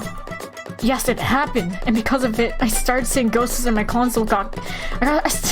because of it, I started seeing ghosts and my console got killed and I just about lost my goddamn mind. Once done is done, water under the bridge. You can't just erase years of agony with a few words. Beefcake had some beef with Jackie and ended up roast beef. You're a genius. Was that all my suffering was? The punchline to a bad joke? Anyway, so that's how we're doing things. Whoosh right under the bridge for you two, boss. Let's have fun. Don't think I'm going to be any nicer to him just because this is an extra. Morph was just saying the same thing. I only got a quick overview of what happened after I died. But I think you of all people could have given Jackie a little more benefit of the doubt. What? What he really needed was someone who'd believe in him through thick and thin. Near the end, rather than just listening to Mel, was it? You should have given your old friend Jackie a chance to explain. Did Jaren just say something sensible? Wait, how do you even know about Mel? I intercepted signals from the great beyond. Right, I forgot. Anything goes here. If we're only talking the rec room time frame, then yeah, maybe you could argue I didn't trust him as much as I could have. But we have a whole nother life under our belts that you don't know about, and you don't know anything about. I've got 2 eras worth of hatred for this bastard. Oh, you mean the third door? Once again, how the hell do you know about that? The great beyond! She's far beyond any of our comprehension, at least. The point is, in that life, his family killed my family. That was just his family, though. Jackie didn't have anything to do with that, did he? He made me into his damn maid. To take care of you, right? Jackie isn't a black-hearted villain. Jaren, your Kopo apologist? You don't have to tell me that. There's just too much I can't brush under the rug. That's sad.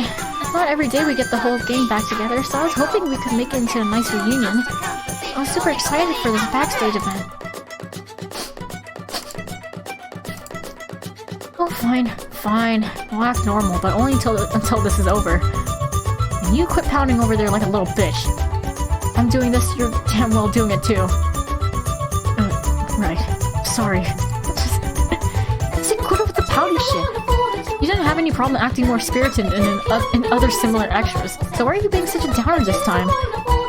Don't you think that's asking a bit too much after how Work Room ended? Pretty sure I was breaking character in the other ones anyway. But now I'm just normal young Yokopo. It sure was one hell of a heavy story, huh? I didn't expect it to end with everyone dead.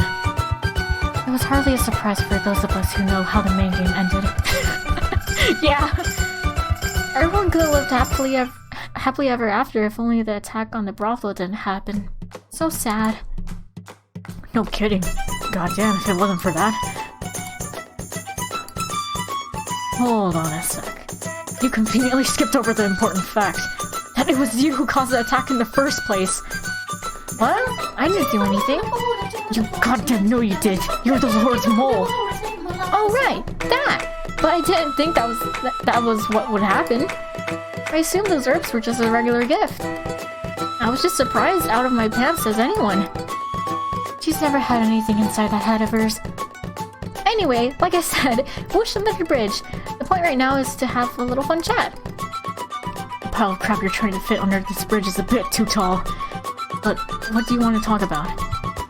This backstage thing is for screwing around, yeah? So I can say let's have us a drinking contest. I'm not sure if follow your train of logic. You never stop bitching, do you, kid? Jackie is about 80% bitch after all. Personally, I'm perfectly fine with screwing around for a few hours, but I kinda like it if we could all do a quick rundown of what happened in the story together. Nah, he's more funny. 99% bitch. At least 95. Oh my gosh. It would be fun to compare Rec Room to the main game's final chapter and point out where they're different. That would be a change of pace, I suppose. Putting the spin and spin off. That doesn't actually work, you know. Alright, well, get to it. And then be done with it so I can leave. No fun, Morgs. I don't want to spend any more time here than necessary. Jackie! You make sure she doesn't go anywhere. And while you're at it, hold her tight and whisper sweet nothings. Do it and you're deader than dead. I feel like things would proceed much smoother without me. Hey now, don't be such a downer. We're brothers in arms. I'd be real upset if you left. Gretchen. For a split second, I was almost touched. But I'll still never forgive you for what you did to me. Someone needs to give you wishing lessons. It took us all of 10 lines to get off track and back to screwing around. Can we get down to business here? Aye, Captain.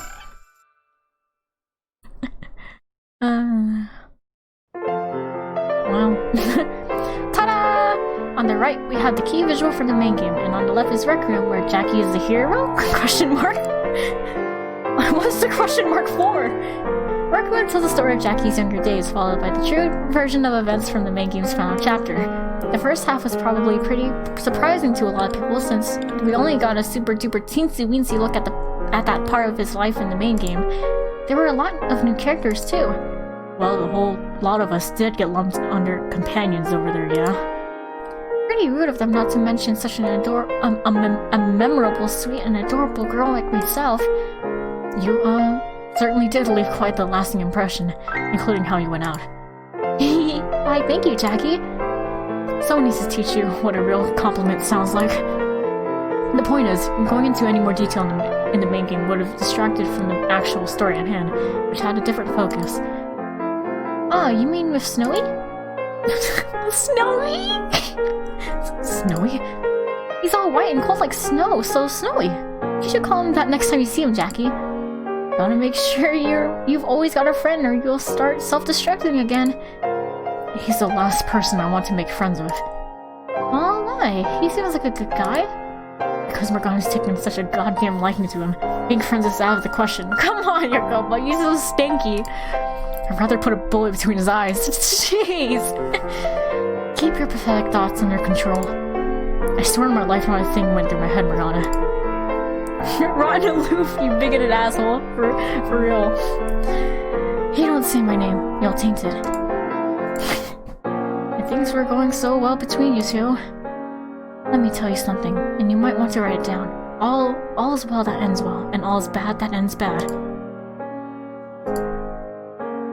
All those dots are making things sort of uncomfortable, so let's move on. Sounds like a plan.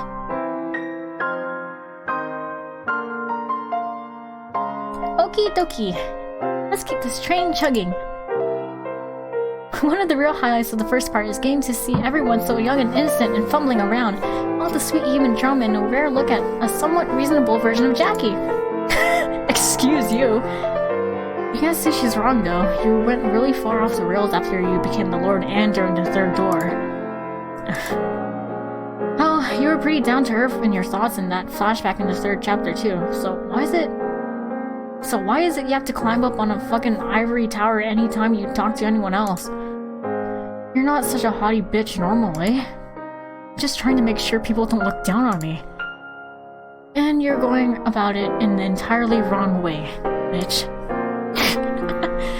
Jackie's generally been that starts out as a colossal dickweed. Turns out he's kinda soft-hearted deep down and wasn't always this bad character. Colossal dickweed! But for Requiem, your character arc went in the opposite direction. Tell me something, Jaren. That description's not how you really feel about me, is it? Everything's in quotes is straight from the author. Well, that's good to hear. I think. Whatever, continue. Getting to see young Jackie growing up and making friends and doing all sorts of young people stuff is great, but you can't forget about the bits from Morg's perspective. There's nothing worth mentioning about anything from my perspective. I disagree. You're a big bad evil dark Morgs for all of the main game. And even when you told Snorri about your past, it was all ooh and ah. Don't describe it like that. It's confusing and misleading, and no one reading can hear you making spooky sounds as you say it. Unless you're reading it out loud! And the person telling it's been all blah, blah, people are gonna get a different impression about who you are. Now, even I'm not sure what you're trying to say anymore. She has a point though. It's pretty impressive how differently the story comes off told from your perspective as a 9 to 12-year-old girl. Seeing such a wide range of emotions in you brings tears to my eyes. You're just imagining it. It's perfectly normal to be emotional. You were just a little kid. You'd just be a bit of a sourpuss, but otherwise a completely ordinary girl, if that part was all there was to your story. But this little shit had to go and turn you into a witch. And then you went on to hold, what, like a 1,000-year grudge or something? Not totally sure what they're talking about, but it sounds like you're getting the crap kicked out of you, kid. But don't worry, Gratian's here to sweep in to your rescue. So what'd y'all do anyway? As penance for what I did to you in Requiem, I'll stick up for you no matter how bad you're cocked up. I kept Morgana in prison for half a year and killed her. Sorry, ain't no sticking up for that. In addition to that, in his next life, he imprisoned half of my soul. Yep, can't defend that kid, sorry. about. I know how to fix this. Fix it? That's possible? Oh yeah, you just gotta hook up with a girl who's into that sort of thing. You wanna lock someone up? She wants to be locked up. Everyone wins. Hey, slow down. I didn't imprison anyone because I wanted to. You mean that's not your kink? No, god damn it! Enough of this. Move on. I'm going to be bold for the rest of eternity if we don't proceed. Aye aye. As Requiem's first part goes on, we see Morgue slowly opening up. She starts off screaming about dirty whores and defying punishment, and eventually she chillaxes into a pretty normal girl. Can you describe anything normally? Just watching that heart of ice melt is the cutest thing in the world. It was, of course, Jackie who helped make that possible. Me, Boss, and the other girls spent a lot of time with Morgs, but Jackie was the one who really showed the most concern for her. At first, he only did it out of pity. And maybe some of what Francois said at the beginning too, so he could pat himself on the back and pretend he did a good deed. But before long, his feelings changed. He started to think of her like family, someone he cared deeply about, and then those feelings changed again during the bit with the sunrise. Ah, so young and sweet. If only it stayed as a familial bond. Jackie and Morg sitting in a tree. She doesn't know how the story ends, right? I didn't just imagine us talking about that, did I? But then everyone's happy days came to a sudden terrible end. Jackie felt completely powerless, helpless to do anything, and it crushed him. This event changed the course of his life forever. Using a ring with the Barnier family crest given to him by a noblewoman, he led the people of the slums into revolution. But I'm guessing he was driven more by hatred than anything else. Not for the bandits that attacked the brothel, but his own worthless self. And then revolution time! Yeah, Francois, you kick butt! That's all you care about, isn't it? Oh, you were pretty decent too, Jackie. You make it sound like I'm just a footnote. I'm not kidding. You were pretty impressive. Right off the bat, you killed a guard by throwing a knife at him. That takes skills. And he got me right between the eyes in the third door. Did you kill a bunch of people then too? Was that? Okay, that was you. Spoilers! I'm reading it out loud though.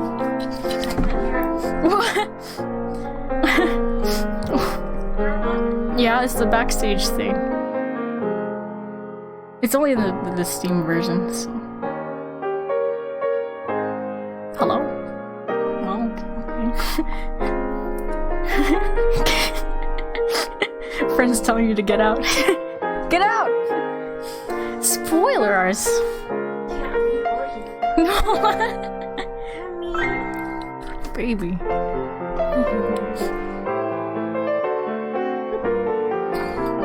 There she goes. Did he kill a bunch of people then too? Oh yeah, tons of them. He was a mafioso after all. Ooh, scary. Well, as you can see, Jackie's a lot more capable than he seems. He just uses that capability for all the wrong things and ends up ruining everything he touches. You've got looks, money, power, smarts. How are you such a train wreck of a human being? Wouldn't I like to know? He's also really susceptible of being caught off guard. In the third door, while he was distracted with everything going on with his wife, he let himself get shanked by his coachman. And at one of the options near the end of the final chapter, that crazy madman with the sword took your head clean off. You probably could have prevented that if you hadn't let Snowy get under your skin so easily. Wait, oh yeah. Oh yeah. I don't know if I streamed that part, but if you don't... the black... when Michelle's talking with your couple, like, oh, agree with us, and then there's the black, the black fog as it comes, like, oh, do you shove him away, or do you reach for the darkness? And then you shove him away. Yukimasa just slices his head off because he thought Yukopo's gonna kill Michelle. And then there's yeah, absolutely nuts. And then they go to the tower without Yukoko being there, and Morgana is so delusional. That's kind of nuts. You probably could have prevented that if you hadn't let Snowy get under your skin so easily. Hey guys, can we stop talking about all the ways I screwed up? I've screwed up. Let's move on already. Oh, if you insist. So the first part ends with the revolution a huge success, and in the second part, suffering and misery! But before that, it's time for the intermission. Here you get to see me and Francois together. I definitely wasn't expecting that monster to take the spotlight at any point. He had a lot going on himself. That doesn't make him any less of a twisted murderer. Francois definitely loves his dread and despair. He reminds me of a certain beast.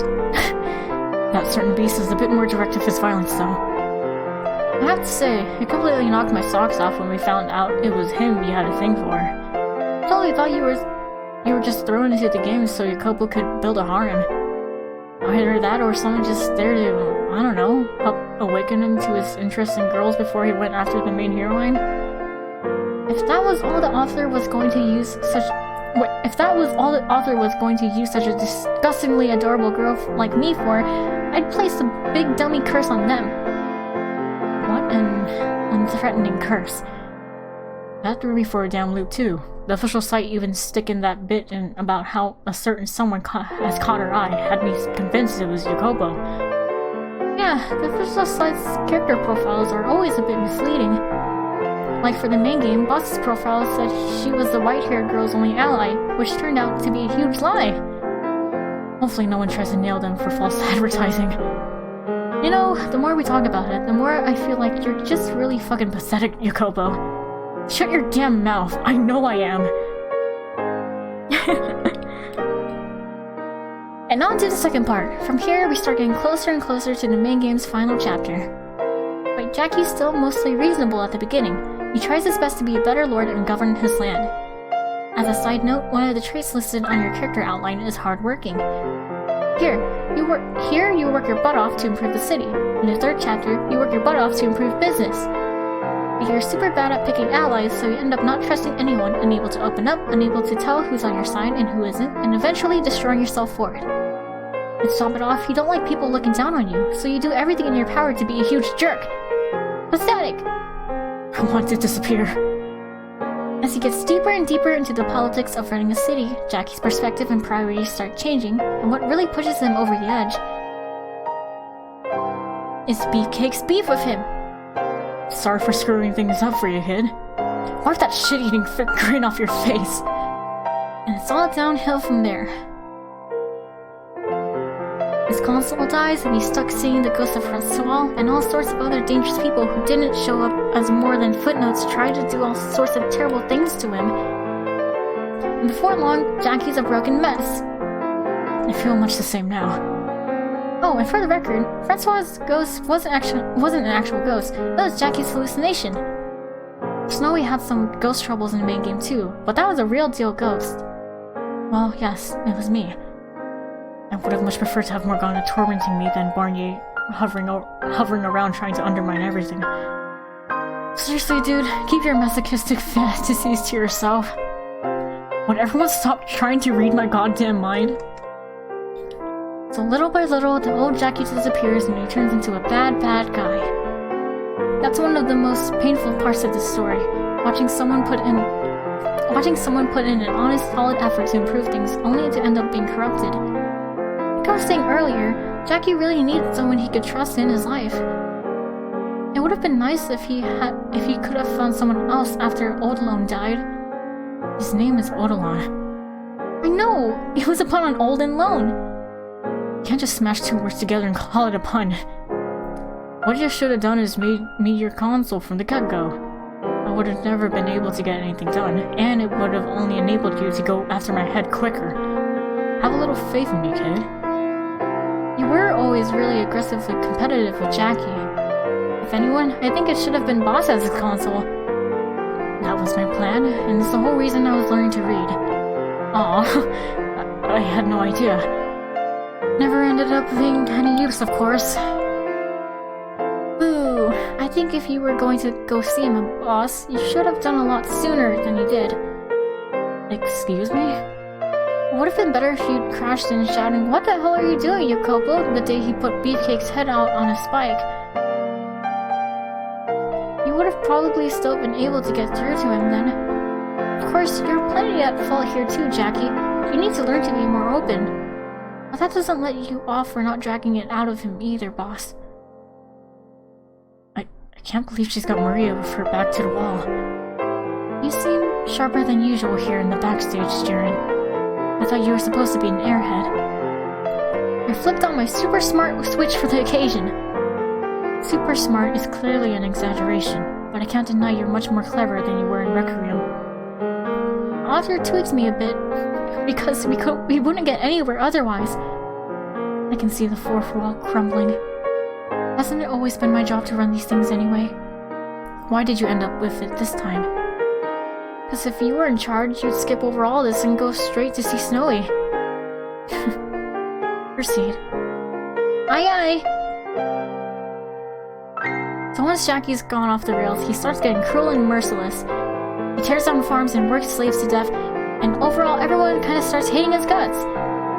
He did the same sort of shit in the third door too, put a factory out of business and made a whole lot of fans for it. There's no such thing as a world where everyone can be happy. That may be true in general, but in your case, you're just being a fucking shitheel. And then we get to the big turning point, him locking Morgus up in the tower.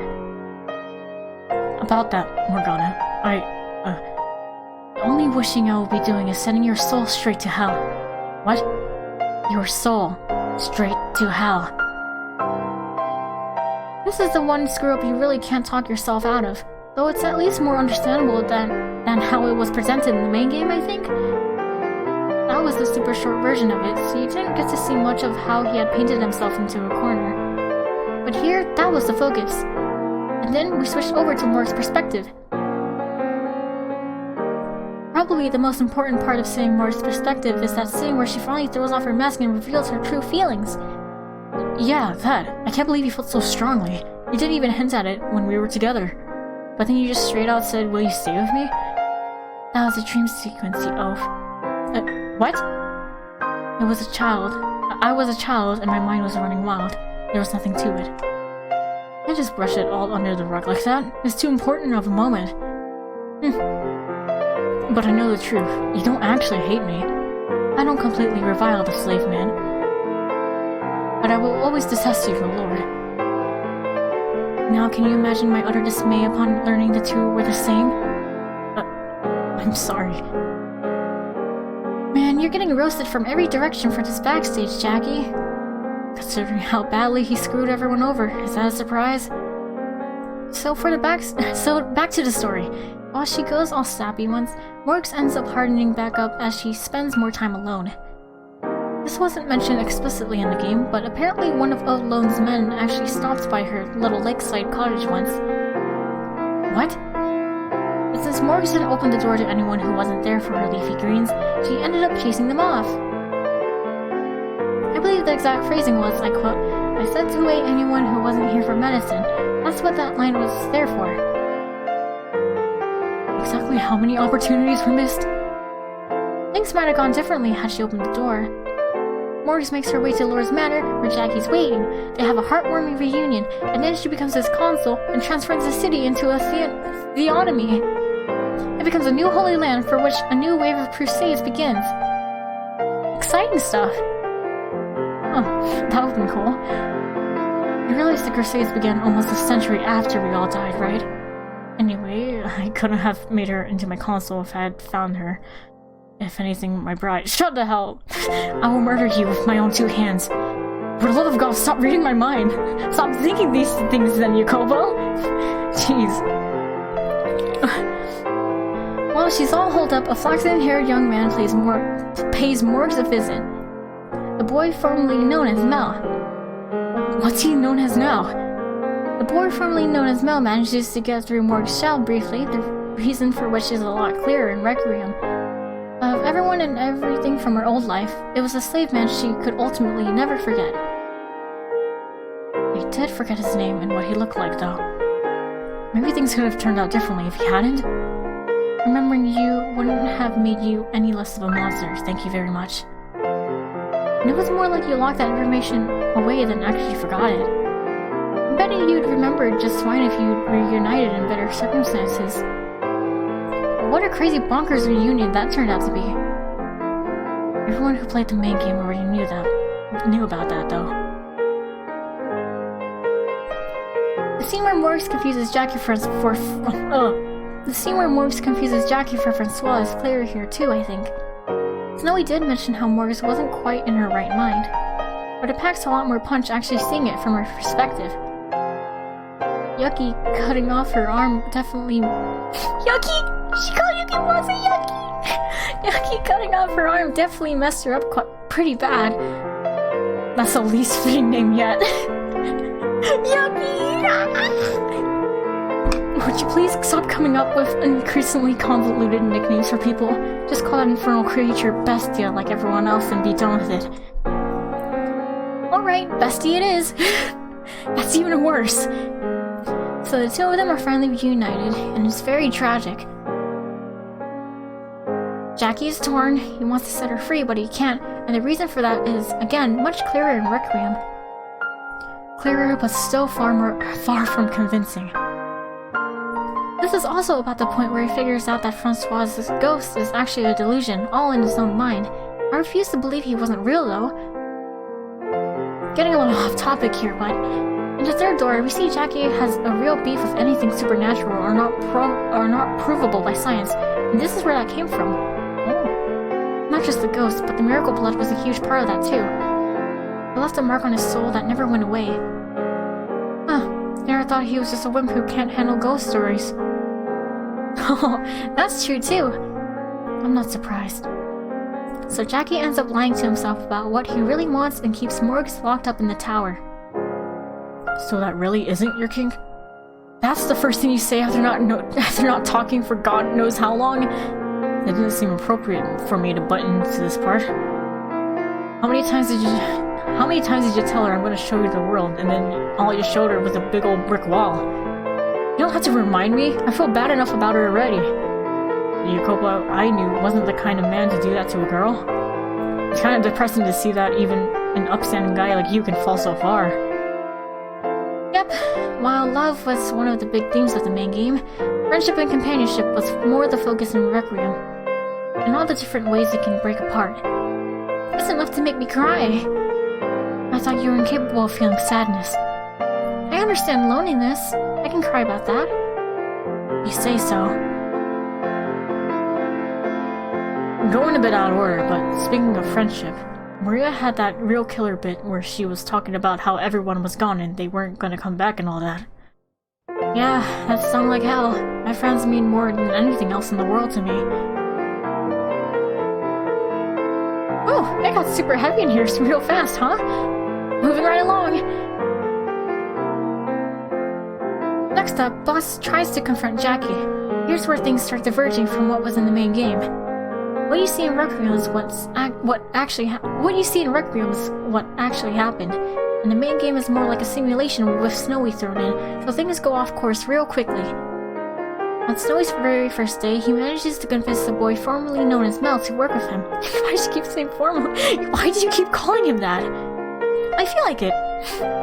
Now, because the boy formerly known as Mel switches teams, that night he and Nelly are on the mansion's grounds. Boss comes to look around, sees two strange shadows, and decides to push it to the next day. And when she comes back, she bumps into Snowy. So in the main game, she never ends up meeting with Jackie. But in reality, Snowy wasn't there, so the boy formerly known as Mel isn't wandering around to get in Boss's way, so she's able to recon without any trouble. And the next day, she brings a necklace and a knife and breaks in. She goes all out trying to kill Jackie, but he stops her, breaks her arm, and then has Yucky throw her out. No mercy! That was me showing mercy, you realize. Normally an attempt on the Lord's life would be punishable by death. I used the Harvest Festival as an excuse to stop him from killing her. Yucky was really raring for some blood. And the way he just asked, should I kill so-and-so is hilarious. Not so funny to the so-and-sos he's salivating over. So when all that's happened and Jackie sees a necklace, he starts reminiscing about old times and then has a crazy idea.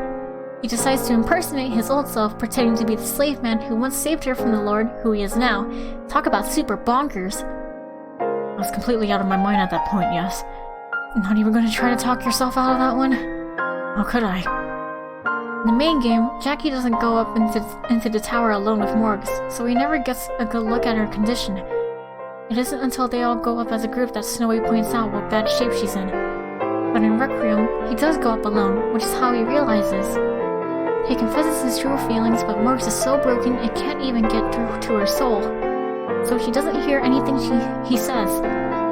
Once Jackie finally comes to his senses, he's finally freed from his shackles. It's really sad it could only happen that way though. But with that off him, he starts treating the people around him a little nicer, like the old Jackie. But it was a little too late, and Morgs dies. This leads to a big panic, which Jackie watches from the observation tower. And the rest goes the same in both games. As a side note, Snowy only really needed to get into Jackie's memories to flip the table on Morgan's perception. But he kept those memories locked up so super tight, especially everything related to his younger days, that it wouldn't have worked if they'd gone straight to him. Plus, Jackie's soul was crazed like a rabid dog, so he wouldn't have listened to Snowy from the beginning. And also, ignoring Yucky and the boy formerly known as Mal would have left their souls in pretty bad shape too. Which is why the main game had to go the way it did. We only got the abridged version of Jackie's past in the main game, but you should just think of it as more proof of how tight he kept it locked up. And while I'm at it, I'd like to elaborate a bit on the curse too. At his death in Requiem, Jackie realizes what he really wanted in life and feels super bad about how much he messed up. But then Morgs is all, from now on, only money and power will be your friends, and puts a curse on his soul. Excuse me, I would rather die than use a tilde in my speech. Oh. From now on, only money and power will be your friends. I guess she said tilde. Which is why, even after figuring it out once, he ends up making the same mistakes and dies all sad and alone again. Kinda tragic, huh? Curse or not, he's still a fucking dick. It wasn't Morgana's curse that drove him to constantly insult and belittle his wife. But you did push me in that direction, as I recall. That's true. The third door started in a similar place to Jackie's fall into darkness as his lord. And being a mafioso, he'd probably been worn down a whole bunch from all the betrayals and crazy mafia stuff that happened outside the story. There's only one way to fix this, I think. Make Jackie live a quiet life out in the sticks. And that's it for Jaren's review corner. That's wild. Even knowing how it turned out, that was still pretty damn heavy. Jackie ends up destroying the things he cares most about with his own hands. It's pretty dang grim, yeah? Now that I think about it, you did kill damn near everyone who had a sprite, didn't ya? And if you count breaking Maria's arm as resulting in her death, that makes pretty much the whole gang. That's impressive, kid. You went on a friggin' massacre. Please, that's enough. If you include minor characters and no-names, Francois and Yucky would be neck and neck with him for the gold medal. But Jackie definitely had the most story-relevant kills. Jackie the Ripper! For love of all that is holy, don't call me that! And he went to go hide in a corner. I think the 1-2 punch of being compared to a serial killer and seeing that smile would bring down just about anybody. Huh? I thought it was pretty funny. Of course you did. You don't comprehend negative emotions. Now, everyone may have died in Requiem, and most of them because of Jackie, but this is the backstage extra. Whoosh! Everything under the bridge! What are you planning to do now that you've tossed the entire game into the water? How about we go over the characters next? The characters? Yep. For example...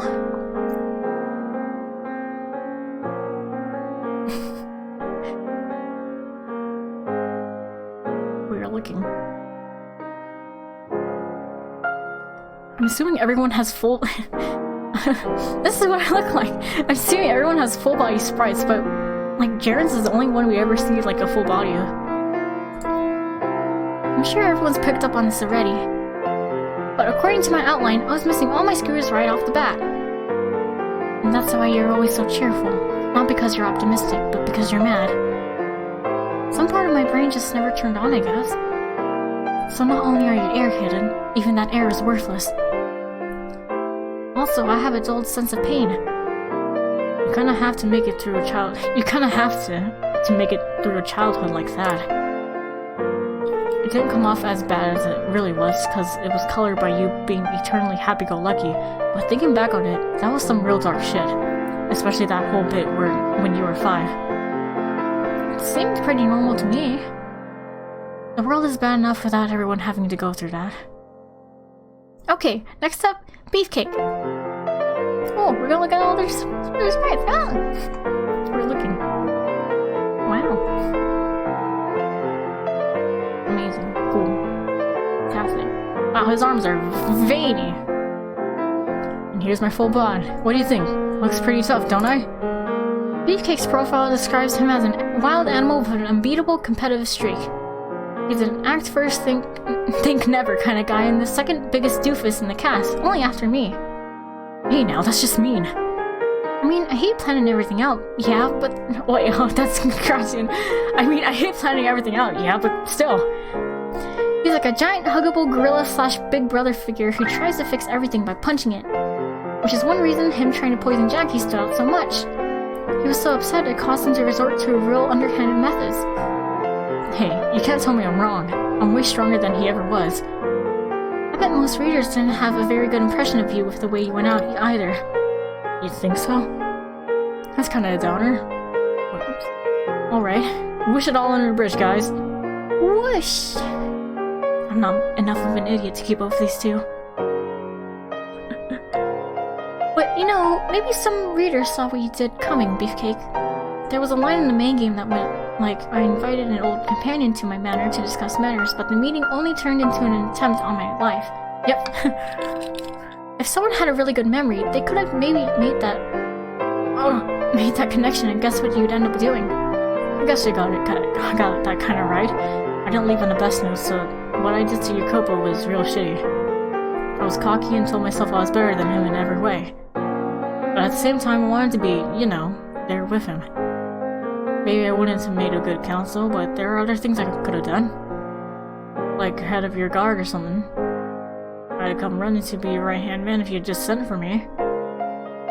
You were lonely down there in the slums all by yourself, weren't you? I don't know. I'd say I was disappointed more than anything. I was ready to help with anything. I wished he'd used me. I feel you. Nobody was on the same page for most of the game. I still don't think that justifies trying to kill him. Whoosh! Whoosh! Really, it all just boils down to guys just need to talk. Come on. Alrighty, next up is you, Morgs. You can skip me. Nope, you're going too. Fatamoru, talk now. I'm gone.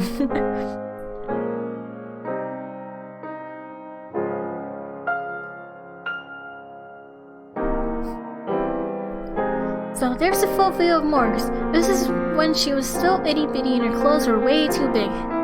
Adorable, huh? Make a few poses for them. Absolutely not. Blah. Also, 12-year-old Morgs is actually shorter than Ellie. But if she was but if she was shown to her actual height, the text box would cover her almost all the way. So her sprites were bumped up a bit. And she's not the only one who's not shown to scale either. Boss is only 160 centimeters tall, but she's placed real high up on the screen too. Just pretend she's wearing some wicked heels. Everyone's sprites are positioned so you can have a rough idea of their relative heights, so don't take it as true to life. May I be excused? Aw, I was hoping you'd give a comment first. I have nothing to say. Okie dokie, you're up next, Jackie. Oh, Jackie! Huh? He's over in the corner making a face like his death CG. Oh, you, Jackie. Hey, Morg says she has something super important to tell you. I beg your pardon? What is it? I'm all ears. That took less than 2 seconds. I have nothing to say to you. Go back to your corner and die again.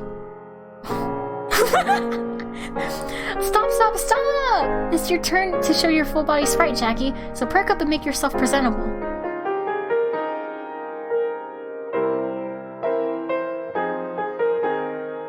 Oh, he has like tan pants. I drew him with... I had no idea there was a full body reference. I have to redo the charm I made now.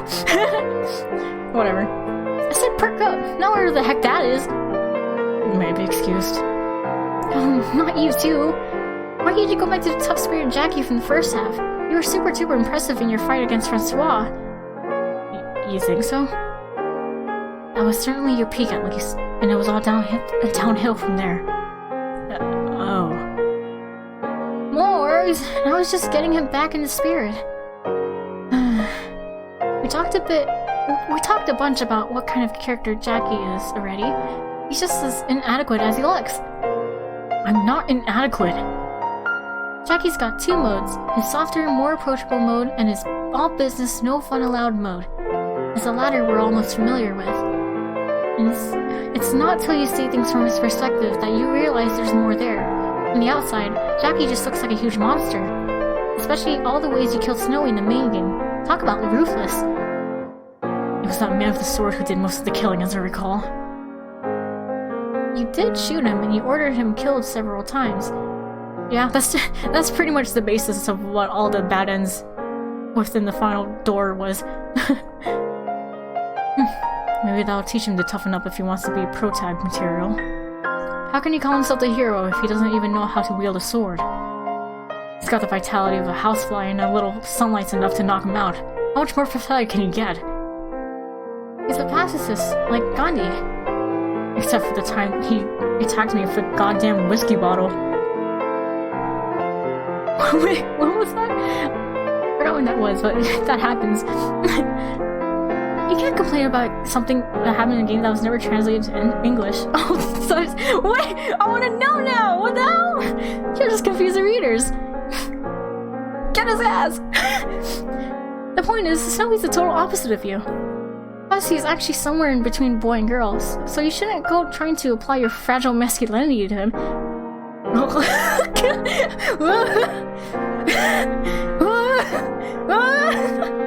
Well, I broke Jackie. She didn't even hesitate to reveal his secret. Why on earth does she know that anyway? Hold up, PS4, don't go into rest mode. Darren! Don't joke about that sort of thing, it's not funny. What? But it's true. What the hell does that make him? Can anyone think of anything else about Jackie we haven't mentioned? He's a lot more skilled with his hands than you think. Oh yeah, that's right. He can even play the lute. Oh, the part where you jacked one from a guy off the street? Yeah, that fucking slayed me. He's not a half-bad singer either, so you'd never guess it from looking at him. And that's not something that was added for Requiem either. It came up in the main game too. Remember the flashback in the third door where we were singing together? There was also a short story somewhere where you were humming to yourself. Even the worst Italian ever born is still an Italian at heart. I guarantee you I'm far from the worst. But music-y stuff is something you stop doing once you go no fun allowed mode. It gets tossed along with everything else about your younger self. It's too bad you couldn't... It's too bad you couldn't have... Jeez. It's too bad you couldn't have... kept even one sympathetic trait. If you look closely at the background graphic for the Lord's bedroom, there's loot in it though. Maybe he did keep playing. By himself? How lonely. That's pretty sad. Fittingly pathetic. I shouldn't have said nothing. I'll take every last one of you out back. And that about covers Jackie. You're up next, boss. Huh? How come I didn't show my legs like everyone else? Oh, you don't have a full body sprite, boss. What? Why the hell do I keep getting the short end of the stick? Sorry, boss. Staff were kind of fumbling around in the dark as they made the games, and it wasn't until Requiem that sprites were getting legs. Wow, okay. Because of that, it offered a lot more possibilities for animations and stuff. So hopefully you'll give them a break. They're still learning. Oh, alright, fine. Everyone, just imagine Boss's beautiful legs. Make him sexy as hell. So in the third door, you came off super scary with the way you betrayed Jackie. But in the final one, you were more of a rough, reliable big sister. And Requiem focused even more on how much you care about your friends. That's always been who I am. My friends. My family means more than anything to me. Revenge for what the Bersatis did to my family was what pushed me to go so far in the third door. But god, that damn attack on the brothel and Requiem really did ruin everything. If that hadn't happened, Urbano wouldn't have been taken, Jacopo wouldn't have gotten that dumb idea into his head, and we all could have just stayed together. Yep, it really all comes back to that. Darren, I'm possessed with a desire to grab you by both cheeks, pull on them as hard as I can, and give you an earful about how you don't have any goddamn right to talk about that event with any words except I'm sorry. Whoa, aggressive much, Jackie? One of these days, pow, zoom. What? just punch her and she just goes flying. Jeez. Hold up, let me get a moment. I'm thirsty and my nose is itchy.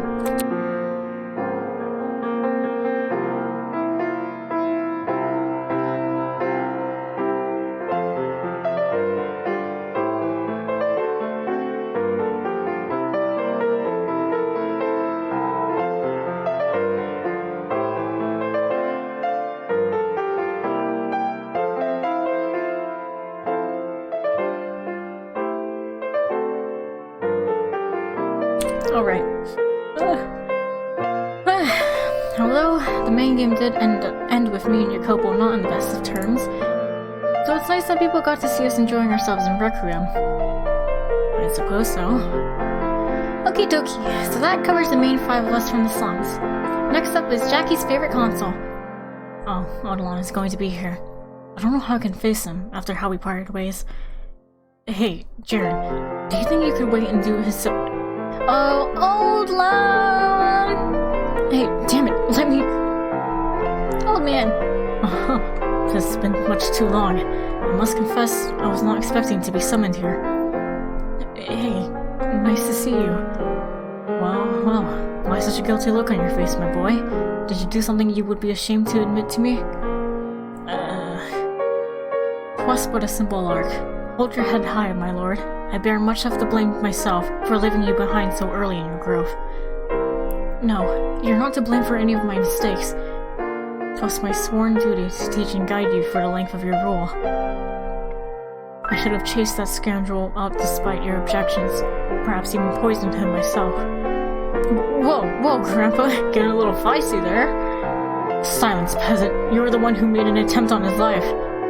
I mean, you got a point, bud.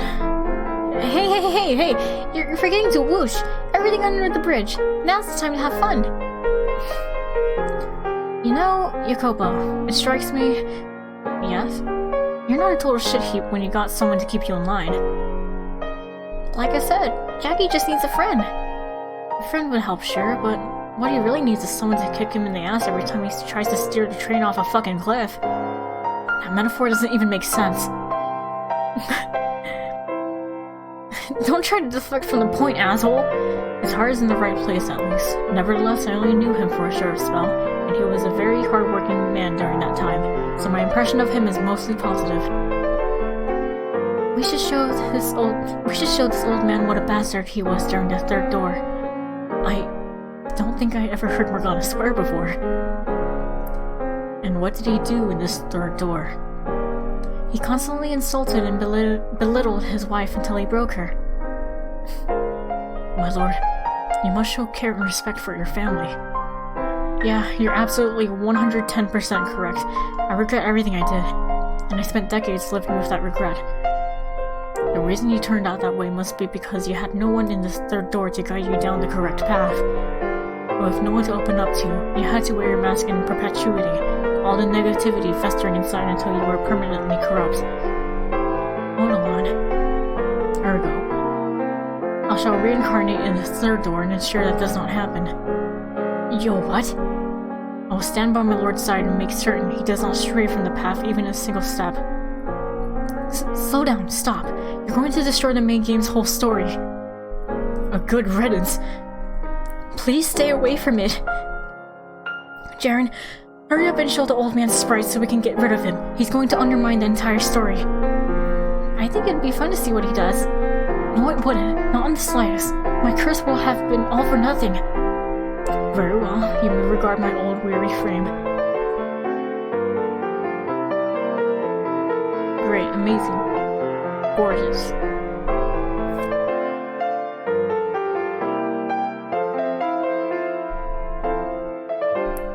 And with that, I shall take my leave.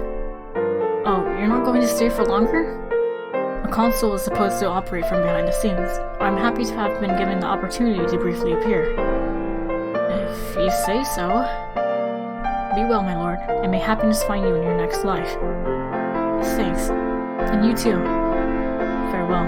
Until we meet again. Alright, that leaves one last character with a full body sprite. Let's bring him. Whoa, slow down. I know exactly who you're talking about. You are not bringing that man here, are you? Oh, why wouldn't I? This is supposed to be a fun event, with everyone whooshing everything under the bridge. That tyrant has a very different definition of fun than the rest of us. Oh, Francois! Damn it, you actually... Oh, you summoned me? Go right back wherever the hell you came from. It would appear I've stumbled upon a swarm of filthy maggots. Where's the bug spray? Where's the bug spray, Jaren? I need you to clean up this mess. Francois, bug spray hasn't been invented yet. Oh, how unfortunate. There's so much wrong with this, I don't even know where to begin. Okie dokie. Could you stand right there and give me your best smile, Francois? But of course, how could I not grant the wish of my most prized possession? Oh, that is not a smile!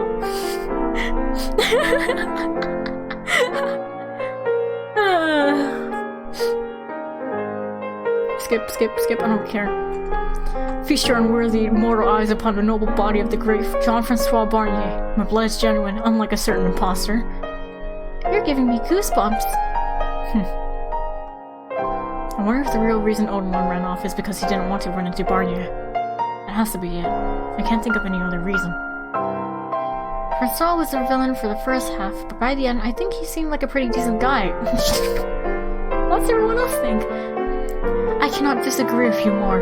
The mere sight of that man's face makes me want to vomit. Not to mention, he was the one I wanted to curse most. Sure, he did a bunch of really bad things, but he did say a couple super good things. Like what? Plus, he fought all real valiant and brave at the end. He's an inspiration. A lord could hardly carry out his duties if he cowered in fear at the sight of a couple peasants. Just cause what he's saying sounds reasonable doesn't mean you can forget he's a crazed mass murderer. You would call a man entertaining himself with his private property morally objectionable? Yeah! Understatement of the century. If this wasn't a damn extra, I'd lop your head off right here. Ah! Like so? Ah! Really did that. Child's play.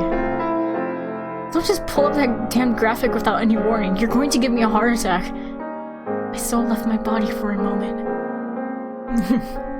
You can act like you went out in a blaze of glory, but don't forget you were begging for your life at the end. That hardly counts as begging. In what universe does "oh no, please don't kill me" not count as begging for your life? One must be crying and clawing their attacker, wailing for mercy through a fit of pathetic sobs in order to properly count as begging for their life. I did none of that. Yet, that was precisely the wording used in the main game. I would like to have a word with the author. The main game was just a short version, so cut them some slack. Your character wasn't fully established at that point. Do not coddle them. In reality, my character was no more than a vague concept when it was written. Christ, he's attacking the author now. You did come off like a third-rate villain in the main game, yeah. Just seeing that, I didn't expect you to be developed the way you were in Requiem. Francois needed to have a real firm driving force behind him, even as the big baddie, or he'd fall flat in his final confrontation against Jackie. Plus, he he also had the super important responsibility of getting into Jackie's head after he was dead. So he needed to be big and imposing or he couldn't do that. Makes sense. On a slightly different subject, I just remembered the whole deal with you having your eye on someone back in the first part. Yeah? Well, to start, this is what you said this Midsummer Festival. He's got trouble expressing his feelings. He kinda looks angry a lot of the time. He can be pretty haughty, but I think he's a pretty great guy, if I'm remembering correctly. Yep, that was me. Tell me, Jaren, in what way does that man have trouble expressing his feelings? You don't think he does? The whole reason he had to kill his family is because he couldn't talk to them about what he was feeling. Those are not the same kind of feelings we're talking about. No? Whatever, moving on. He kinda looks angry a lot of the timeline. Kinda doesn't even begin to describe it. It's the perfect fit in my mind. I refuse to believe that. Moving on, the other two I can sort of buy at least. He can be pretty haughty, and I think he's a pretty great guy. So you two were a thing? You betcha. We most certainly were not. What? Oh, Francois, you don't need to be shy just because there are other people around. You seem to be confused, Jaren. I did say that you were the second most important thing in the world to me after myself, but I never said I meant so romantically. What does that make me then? My pet. Your pet? Surely even you will feel something about that. I'm more than happy to be your pet. I get food, a bed, and lots of attention. It's perfect. Jaren! You never let me down, Jaren. Very well then, run in a circle and bark for me. Woof woof woof! No! I can't deal with this. In any other backstage event, it would be the embodiment of fragile masculinity over there making all the ruckus. But it would seem the two of them have somehow managed to outclass him. Jaren, this covers all the characters, right? We're all done here now? Because I'd like to be on my way. Oh, do you really not want to spend any more time with little old me, Morgs? It has nothing to do with spending time with you specifically. But there are two men here I would like out of my presence as soon as humanly possible. Morgana, please tell me I'm wrong here, and you're not putting me in the same category as him. It genuinely hurts being lumped in with that monster.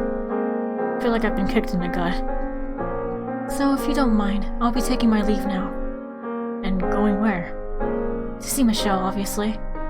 Every single time! Why is it always Michelle with you? Because he's the one who ultimately led me to salvation. That's her dad? You know, that doesn't nullify everything we had between us. No, you did a perfectly good job of that all by yourself. Stop being jealous of her dad, you bigoted fuck! Now, so long, everyone. Wait. Jackie, this is the time for you to go after her. You locked up both Morgs and half her soul. A little stalking should be a piece of cake for you. That just makes it sound like I'm some sort of deviant. Damn it. I was going to go after her anyway. I won't just sit here with my thumbs up my ass while she goes to see him. Break a leg. Not hers. I'm gonna tag along too. This sounds like fun.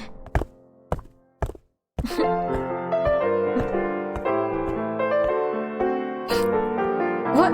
You're leaving me alone with the two of them? Come on, guys, like square up with him.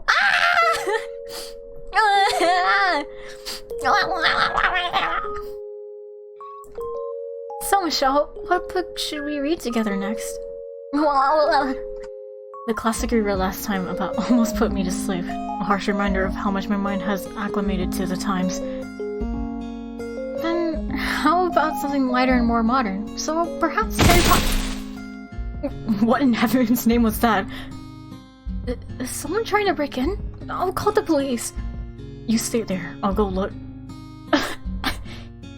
Is there no nicer way to get here? And what in my father's name are you doing here? I couldn't let you go see him alone. Get your hands off me, you wretch. Wretch? Morgs, you're squishing me. Could you get off? Oh, for heaven's sake. I know that voice. But so do I. What a nightmare. Nice to see you again. What? Why are you staring? Oh, you don't understand how we just popped in out of nowhere? Well, you know, this is another of those backstage extras. A little bit of space-time distortion is... Oh my gosh! She's the most adorable thing I've ever seen! What? Look at how small she is! Oh, I just want to squeeze her to bits! I would really rather you didn't. You agree with me, don't you, Michelle? Isn't Tiny Morgana the most precious thing in the world? She's a lovely girl, yes. Oh. That's so. I beg your pardon? Wonderful. The noisy one's here too. Michelle, I know, would never say that. You're supposed to be emotionally and socially stunted shut-in. A lot can change in a millennium. I seem to recall speaking my mind during the final chapter anyway. 1,000 years isn't long enough to dethrone King Meat. Sorry to burst your bubble, but I'm currently both employed and in a relationship that lets me go on dates outside. I nearly fell asleep just listening to you describe that. That aside, you're looking quite young, Kobo. Well, it's a long story. Looking. And who's this young lady? I'm Jaren, the heroine of A Requiem for Innocence. Excuse me? That's my title, thank you very much. Since you accepted your position as the story's heroine, does that mean you also accept you have a fated connection to me, the hero? Never mind, Jaren. You can keep the role. At least consider it! I'll bring everyone something to drink. Destroyed! Well, thank you for catching us up. It's been a little while since we've done one of these. How exciting. And it's also kind of nice being in a different role this time. Going around and talking to everyone is a lot of work, yeah. I would have preferred you to him. What are you doing standing over there? We split up into light side and dark side groups. The two of us have been through so much already. I'd like for the rest of our lives to be nice and relaxed. Even outside of canon. Our story this time was happy from start to finish. It was a very lovely date, yes. 3 seconds till Jackie's gasket blows. 3, 2, 1... Don't give a countdown, you loud! It doesn't even make any sense. You can't end the main story like that. And then follow it up with a bunch of empty fluff. Who gives a damn about you eating popcorn? Do you prefer yours sweet or salty, Yakobo? Salty. You are what you eat. That said, I do agree that such a lighthearted, relaxed story feels out of place in the same package as Requiem. However, what? It's entirely your fault just know how to spend a millennium as a maid. If you were able to behave like a reasonable damn human being, all of this could have been avoided. Puppy eyes. Everyone gets a chance to lay the smackdown on Jackie here. It was a long, long time ago, though. Let's just put the past behind us and enjoy this special occasion. Besides, that period of my life isn't just a bad memory to me anymore. Sure, it was hard to get through. But I wouldn't be here with Michelle, as happy as I am, if it wasn't for that.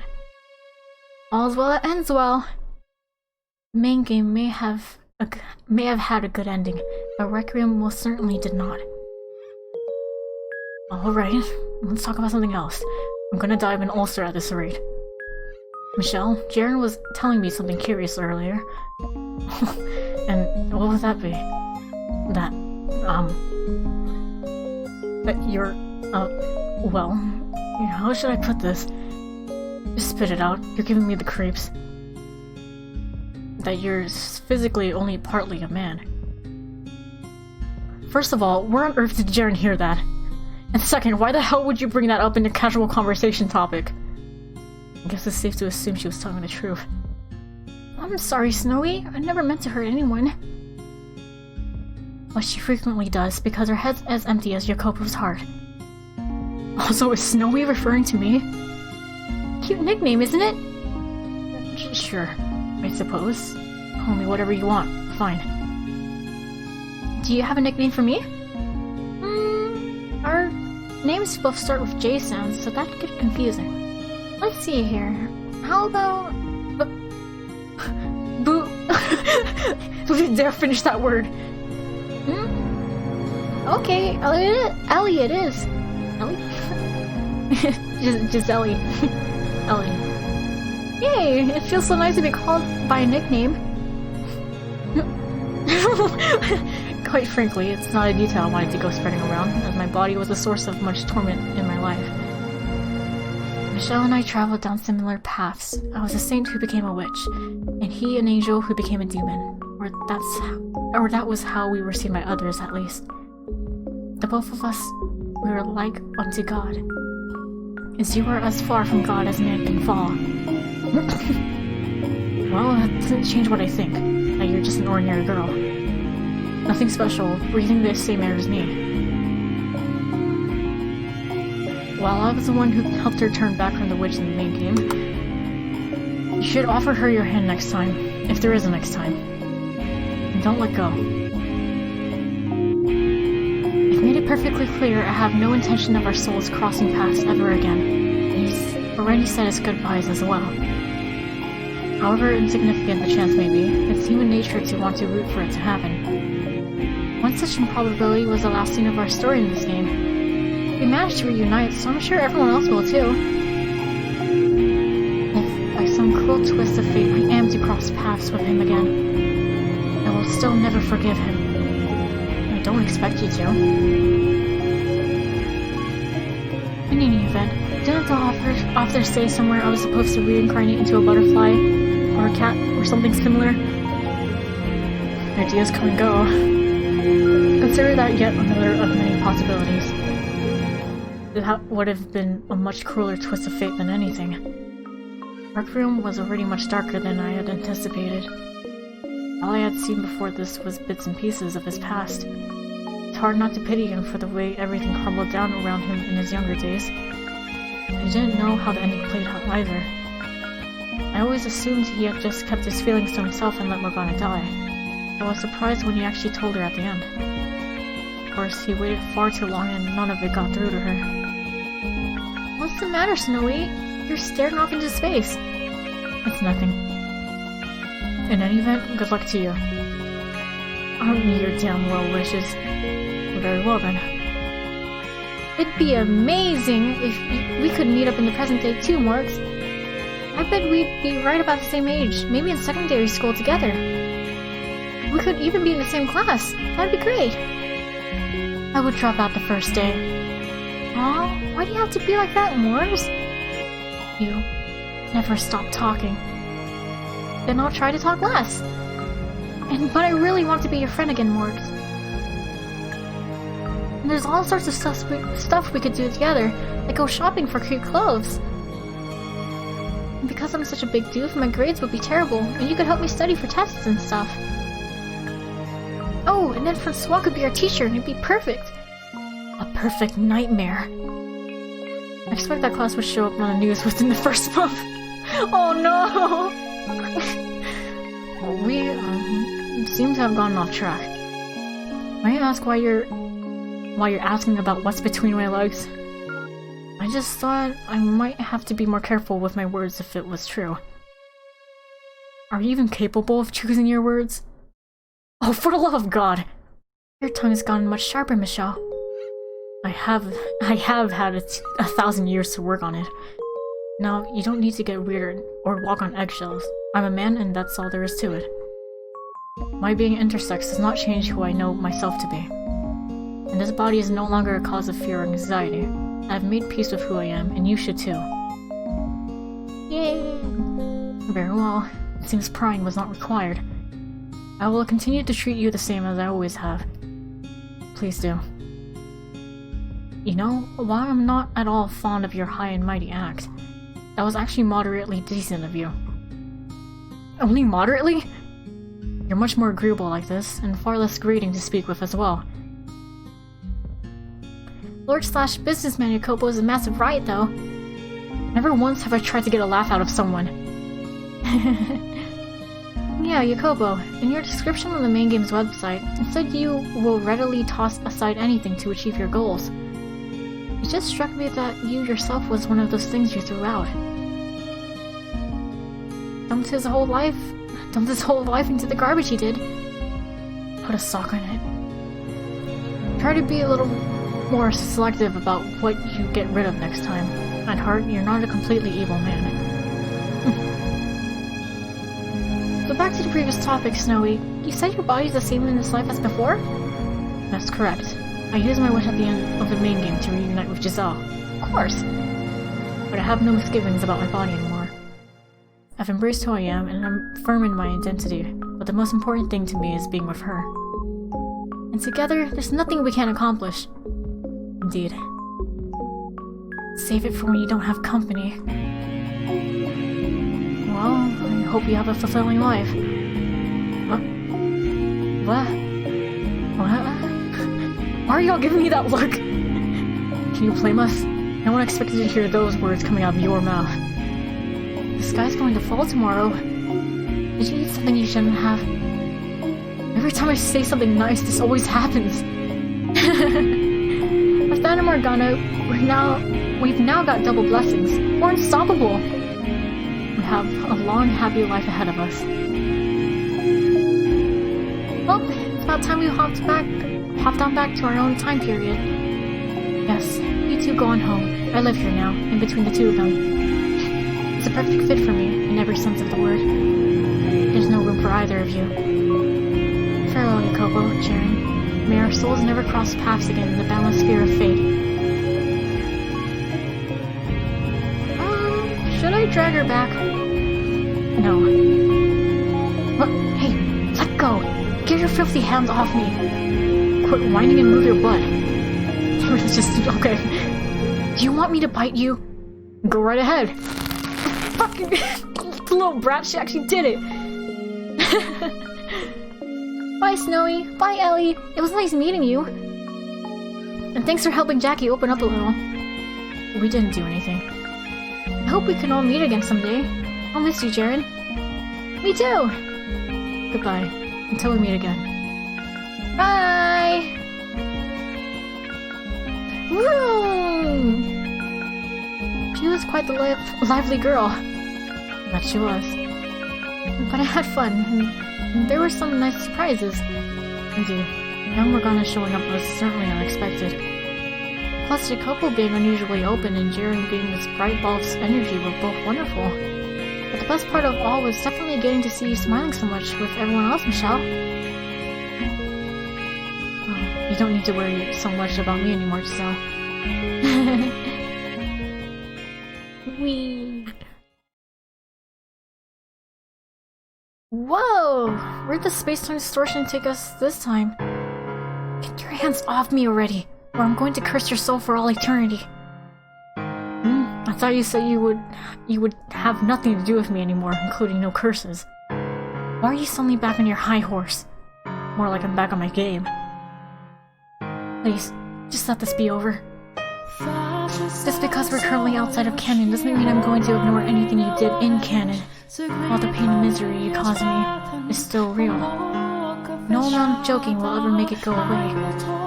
You're an irredeemable monster. I know.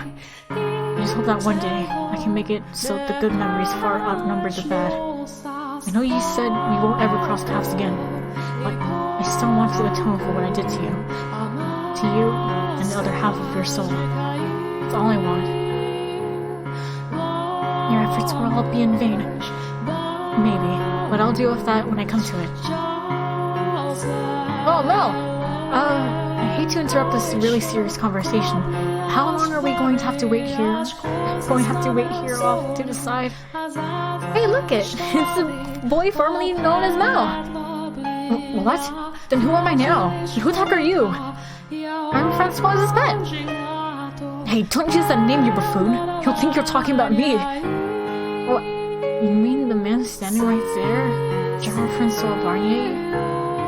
Don't he's a bit younger than I remember. I knew you were a creep, but now you're making people into pets? You've hit rock bottom. You wanna know her taste of my fist, huh, punk? For the record, I'm not the man she calls Francois. I won't get into details, but I just had to assume his name. Sure, whatever you say. Wait, hold on a second. Maybe I'm just imagining it, but you, Barnier, or whatever your name is, don't seem like as much of a stuck-up jerk as I remember. The boy formerly known as Mel is starting to freak out. Stop that! I'm not formally known as anything! Ah, it's the Saintess! Nelly! Oh my gosh, I can't believe this! She's so tiny! A mini Saintess! She's adorable! Would you please stop shouting in my ear? You're going to make me go deaf. Come have tea over here with me. Oh, jeez, I can't. Come have tea over here with me, Saintess. I've got rose petals to put in the teacups to make it even yummier. And there's also cake loaded with sugar. Oh, that sounds great. I want some cake too. Oh god, I make Nelly and Jared's voice is kind of similar. I don't know who you are, but I'm such a nice girl. I'll let you have some too. Yahoo! I'm not going to have snacks with you. And you sure are unusually clingy considering how much you despise the other half of my soul. The first door goes whoosh right under the bridge. Spreading. God, it's pretty crazy how girls can go from nothing to friends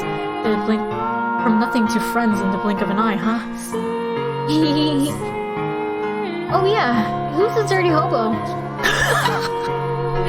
I don't look that bad. Every boy other than my first and second brothers is gross by default, so you'll have to try a lot harder than that.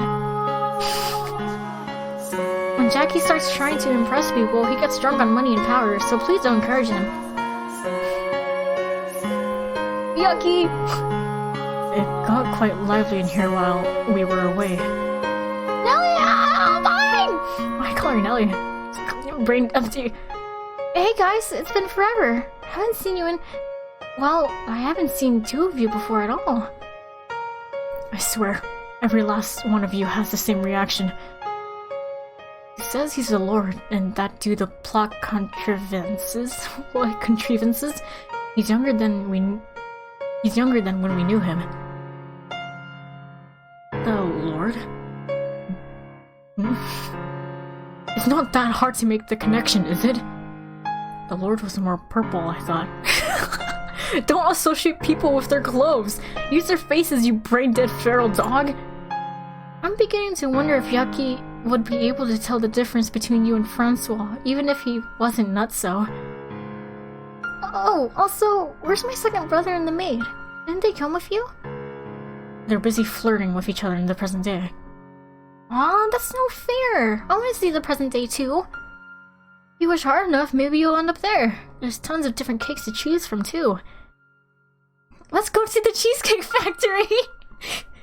I want to go too. I've put on some weight recently, and I'm trying to shake it off. I don't want him to abandon me because I'm not to his liking. I love women with powerful appetites, Pauline. What the fuck? Oh, I want to just have a fun dinner at Cheesecake Factory. Then Cheesecake Factory, here I come! Hooray! We can all go together! I can't even bring myself to make a jab about how he always says exactly what she wants to hear. You'll come with us too, won't you, my dear Smell? What, me? I don't know. I feel really awkward being the only guy with a bunch of girls. There's going to be so many of them there. If you want to fit in better, you can just dress up like a girl. Oh my god, Roz is gonna go nuts! Why is that the first thing your mind jumps to? I think you'd look dashing as a girl, dear Smell. You two would make a lovely pair of sisters. We'll have to go dress shopping for Mel first. Could you please not? If you want to come, Jackie, we can dress you all nice and pretty too. Like hell. And don't try to get a reaction out of me either, because it won't work. I didn't know you were into that, Lord. You seem to really want to relive my fist obliterating your gut, boy. I would kind of like to see that, though. Not the Lord, but Yukimasa. Polly, if that is what you truly desire of me, you are allowed to say no, you realize? If we're only here to faff about like fools, then I will be taking my leave. You're just looking for any excuse to bail, aren't you? You seem really prickly and not in a very good mood, Saintus. More so than usual, I mean. That shouldn't be any surprise when the most upsetting man in the world is still in my line of sight. I don't think there's much for us to talk about this time, really. Yeah, what the heck? I barely got any screen time in this game. I'm calling my lawyer. And I look even more pathetic after this. You're only useful if you got Snowy to nudge you in the right direction, boy formerly known as Mel. I'm not... Oh, never mind. It's not worth it. I too lost a few points with this story. Without that angel's help, the both of us end up as villains. I actually feel like you might have gained some points. You were kind of more controlled here than in the main game. Very true. Hey, Yucky, could you do your catchphrase for me? My catchphrase? Pretend the violent goon just came crashing through the window, and you can do whatever you want to him. Shall I kill him? Yes! I'm not sure I would call that a catchphrase. Yukimasa, remember what we agreed on? No more talking like that. Of course, Pauline. I was merely acting for the girl. Oh, okay. That's a relief. I may need to curse the beast again. Anyway, he was a monster from start to finish. And everyone came into this knowing that, and so I doubt public opinion is any worse than it already was. We even got to see his wicked smile more times than in main games, if I'm counting right. Well, he's nothing if not consistent. Michelle may have talked him into helping out, but he never actually felt shame or regret about what he'd done. The closest he gets to breaking free from that is in the second door. Maybe what we need to do is knock his memories out of him again? And bring Bestia back? Are you out of your mind? That said, I'm glad I got to see everyone again, even at the cost of my reputation. I hope we can do this again sometime. I explicitly said we wouldn't, as you might recall. I mean, I guess, but... As times change, so too does the heart, Saintus. That's right. Well said, Nelly. It'd be super sad if you ended Requiem in the same place as the main game. Besides, you need to come to the Cheesecake Factory with us. You're never going to stop talking about this place, are you? You're all free to believe what you want. Nothing is going to change where I stand on this matter. You're stubborn, Saintus. That is sort of a prerequisite to cursing someone for a millennium, yes. Didn't you say that strong wishes come true, though? So I'll wish really hard for us to see each other again. I thought she's gonna wish really hard for everyone to be at Cheesecake Factory. Does your us include my other half, the white-haired girl? What? You can't stand her, can you? I'll play nice with her next time, I promise. Not the girl I used to be, not anymore. I see. Well, if by some impossibly remote chance you do run into her, be sure to apologize. I doubt she bears any ill will over it, though. That's a promise. I'll tell her I'm sorry and make up for what I did. Not surprisingly well-behaved with Morgana around. Although she was completely destroyed, so no amount of wishing will ever bring her back. Oh, yeah. I was like, what are you talking about again? But I won't stop you from trying. Alright.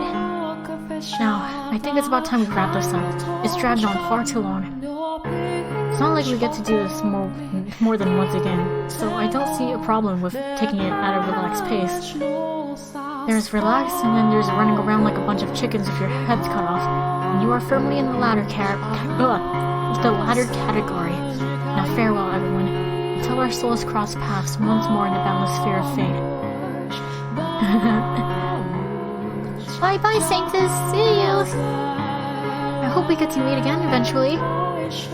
Young Saints, I pray your next life may be a peaceful one. I swear I will never cause you any more pain. Goodbye. Stop dawdling, you two. We're leaving. Right. Later, guys. It was nice meeting you. So long. And see you again, perhaps.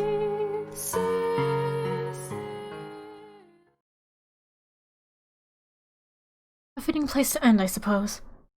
This always was the story of a cursed mansion. You know, aren't you forgetting about someone? What?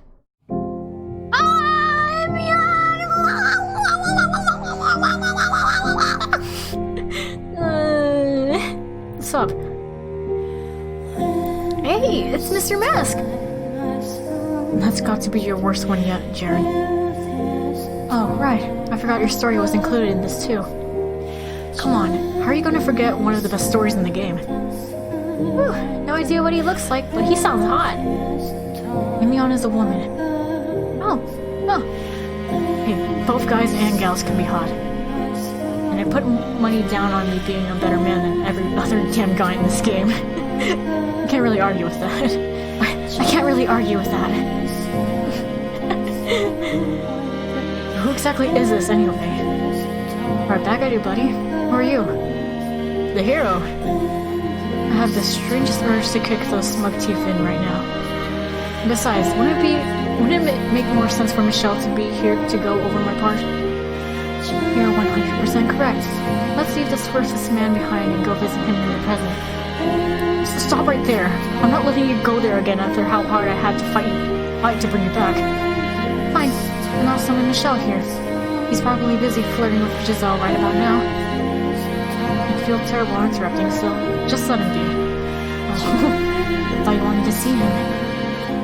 Oh, I'm not denying that. I'm just hoping our reunion can be under different circumstances. Next time I see him, I want to be such a hottie his eyes jump out of his skull, not this sad imitation of a zombie. Can you imagine the look on his face when he sees what I look like? It's gonna be great. Michelle has grown enough that I'm sure he'll have no trouble being friends with you, even after he learns you're not a man. I'm sure you will. I pick him better than that. Gosh, he has a job, friends, a girlfriend. How much more typically good guy can you get? Don't you dare insult Michelle. For God's sake, will everyone stop reading my mind? So, Mimi, at the end of your story, was that like your... just wait. Oh, my eyes. At the end of the story, was that like your boy inside thing? No, I'm a woman doing things. Just pretending to be a guy from the show. Oh, okay. I do swing both ways, though. If you ever meet anyone in real life, I'd love to take you out for drinks. Yeah, bye, on anyone. Or anywhere else you like to go. She's trying to pick someone up she met 5 minutes ago. My heart skipped a beat. I'm getting serious, lady. Oscar vibes from you and me. Oh, like, I want to get her name was Oscar.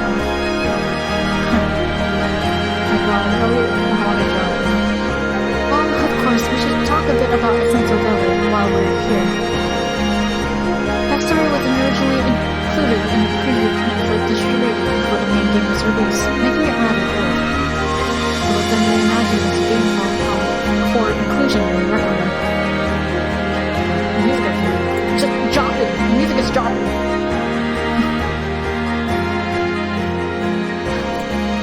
The general beats of the story are the same in both versions, but there's more meat on this one. Plus, it makes my motivations a little clearer. Making it so you started out getting close to Michelle for a less than noble purpose, and then slowly warmed up to her gave the ending a little more weight, I thought. And as a side note, Mion was also briefly referenced in the main game. They were? During the scene in the mansion where Michelle's spirit is breaking down, there's a line that goes, "At one point, a man with an unusual disease stumbled across the mansion while wandering through the forest." But there is a little more to be said about that. Oh my gosh! He said that! But there's so much more to be said about that! The man he's talking about there is Imion. But that's not all. In the final chapter, he sings a song to the flaxen-haired little girl, right? Yes! He says it's a song an old acquaintance of mine heard while traveling. Yes! Yeah! Yeah! Woo! Woo! Woo! Woo! That acquaintance was me. Oh yes, I never made that connection, but it makes sense. There's no one else he could have heard it from. He would have said as much if it was from Giselle or his brothers. You ended up having a bigger part in the main game than I realized. I'm glad I was finally able to show up in proper here. That reminds me, didn't a rough modern-day design for you show up in the short game released after the first popularity contest?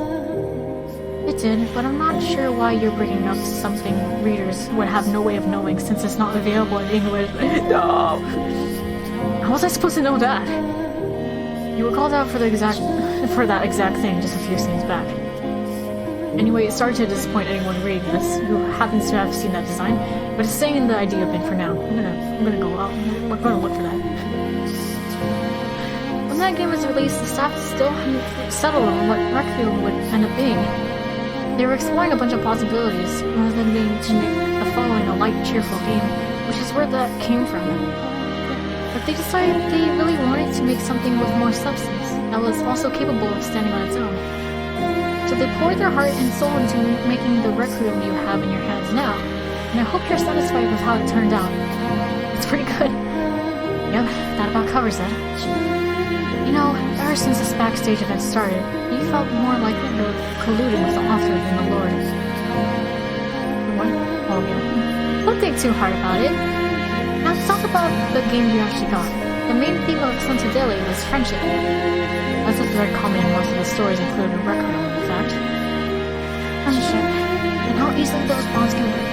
Very sad stuff. My friendship with Michelle is fine and well, thank you. I just kicked the bucket a bit sooner than him. You and Jackie were both real fixated on finding far-off utopias, though. Your heart's soft in dreamland, and you're not saying what you already have within reach. All I have in reach right now is a cursed mansion. Fair. The time period was a big factor in what happened to us too. My disease is much more manageable in the present day than back then. Michelle wouldn't get sentenced to death by the church now, either. I think it wasn't so much a physical place we dream of, but the far future. My eyes are leaking. I thought you couldn't feel sad. Push up and read the room. Well, I have my spot in this limelight, so you all should come back. I hope we can see each other again sometime, Amy. Everyone's going to the Cheesecake Factory. The what? The place where you can get all the cake in the world. Me and the other girls all decided we were going. Sounds like fun. And I suppose I'll join you and with the girls. Yay! Whee! Join me in. Not that kind of buffet. Hey now, it's poor manners to read someone else's mind. Crude savages, the both of you. Well, let's be off then. Farewell, Melanie. Should our souls somehow cross paths once more in the foul spirit, I'll consider acknowledging your existence. What kind of a goodbye is that? My gut tells me that was some kind of ridiculously backhanded compliment, but I ain't gonna push it. Later, babe. Goodbye. Bye!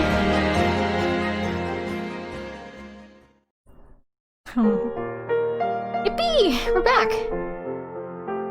Took you fucking long enough. I only fell asleep a couple times. Hey, where's Francois? I booted his royal ass back to where he came from. Can you imagine how absurd it would look for the three of us to just be chilling down here waiting for you to come back? Shaw, you had me worried for a bit there. I was worried I might not make the cut for the final get-together either. Why wouldn't you? You're one of the gang.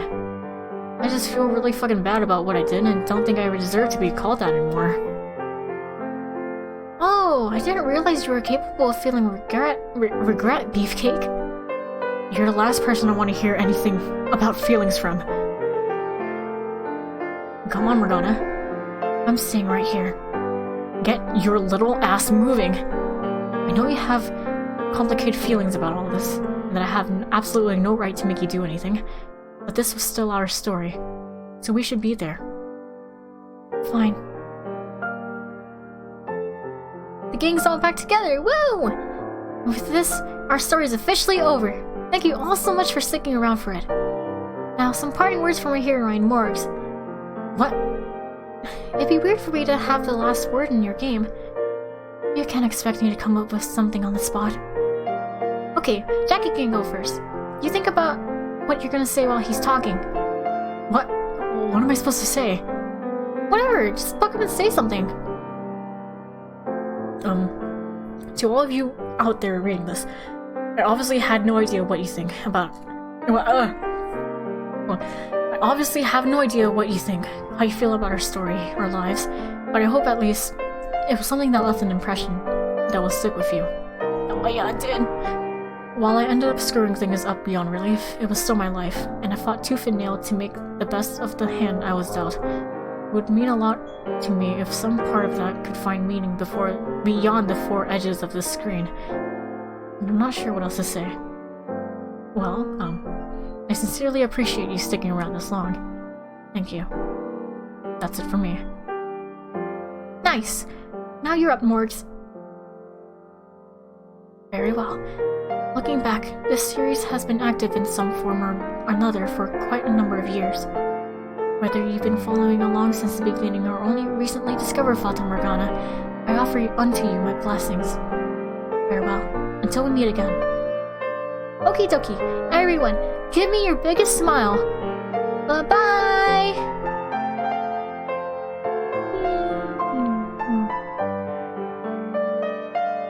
No final illustration, but that's fine. Thank you so very much for playing our game. As an author, I would not normally make any sort of comment within the game itself, but with this being a side story, a bonus of sorts, I'd like to bend the rules a bit and extend my gratitude to you directly. I would also like to offer my sincerest apologies for the delays in Requiem for Innocence's release, and thank you kindly for your patience. Deal note, the localization team did not consume enough caffeine to keep their deadline and have been locked up to take time to reflect on their mistakes. Requiem is a deeply unpleasant and painful story, but I tried to sprinkle little morsels of hope throughout it. So hopefully, you aren't coming away from it with a terrible aftertaste. As was mentioned in Emion's segment, we considered a number of possibilities for a follow-up to The House in Fata Morgana, but ultimately we settled on the story of Jacopo's and Morgana's past. I apologize to anyone who was hoping for something lighter, but this was the best way to touch on the themes I wanted to explore, and it feels like it fits in better with Fata Morgana this way. I'm glad I was able to tell this story, and I pray you were able to enjoy it. In writing Requiem, I spent many hours digging through the text of the original game's final chapter to make sure I didn't introduce any inconsistencies. While you only saw small glimpses of what was in their hearts there, I feel like I was able to flesh that out and give it real life here. Jacopo particularly was shackled by something until the very end, and I think I managed to expand on what exactly that was here. I can't say whether he'll be able to free himself from those shackles anytime soon, but I imagine he'll at least be trying. Let's put that hard-working trait to good use.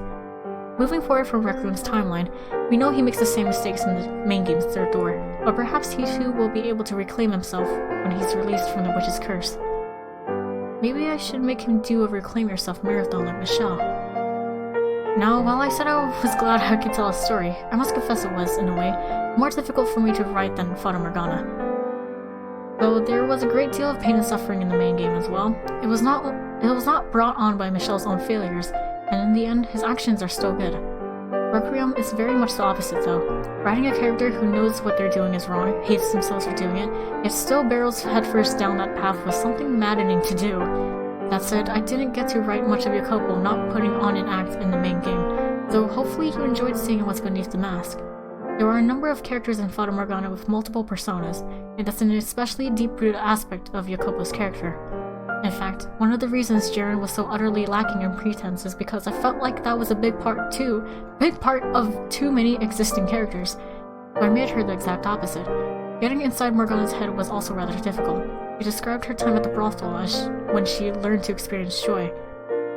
So I especially wanted to focus on making her feel more human. While she released herself from her curse at the end of the main game, that only brought her back from in the negatives to dead neutral, and I hope one day she's able to turn squarely toward positive. A Requiem for Innocence was not only Jacopo and Morgana's story, but it was also a story of friendship, companionship, and growth. The characters from the main game didn't have much in the way of proper interactions there, so I'm glad I was able to use the first half of Requiem to show them having fun and living their lives without sacrificing what makes Fata Morgana what it is. I'm especially fond of the Midsummer Festival scene and Jacopo carrying Morgana on his back under the sunrise. What were your favorite parts? Well, I suppose it's time to draw the curtains for real. Thank you so very much for spending your time with me in the House of Fata Morgana, and I hope that one day we may cross paths again. Oh, we will in reincarnation. Whoa! Whee! Bonus track. Oh, okay. Oh, that was the Morgana talking to Jacopo in the field. Oh, I guess that's locked now. But it's not 12 yet. I need to get through the short stories. What? Oop. That was epic. That was soft. That was warm. That was a really long backstage. Oh my gosh. Kinda nuts. Well.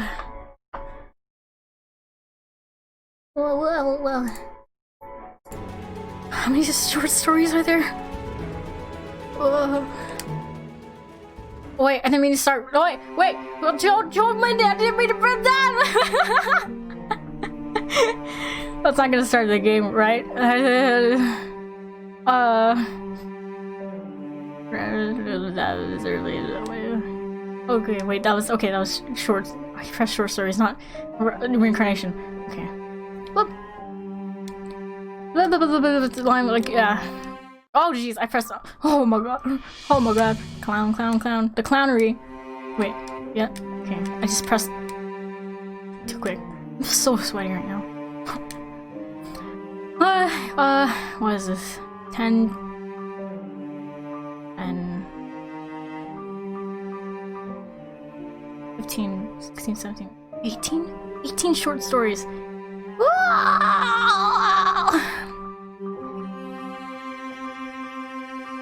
Oh my lord. Okay. You know what? A little break. short 2-minute break. Whoa! Epic poggers.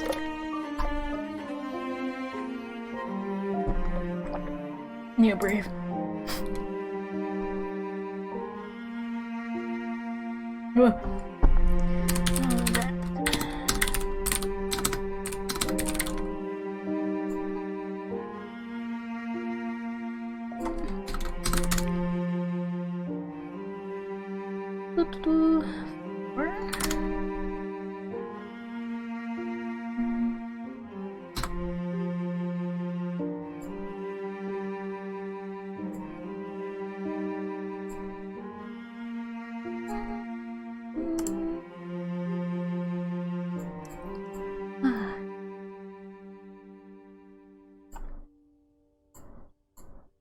I love this game. Love it. Love. The music just stopped. Okay, you're just gonna do that.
Okay, we resume.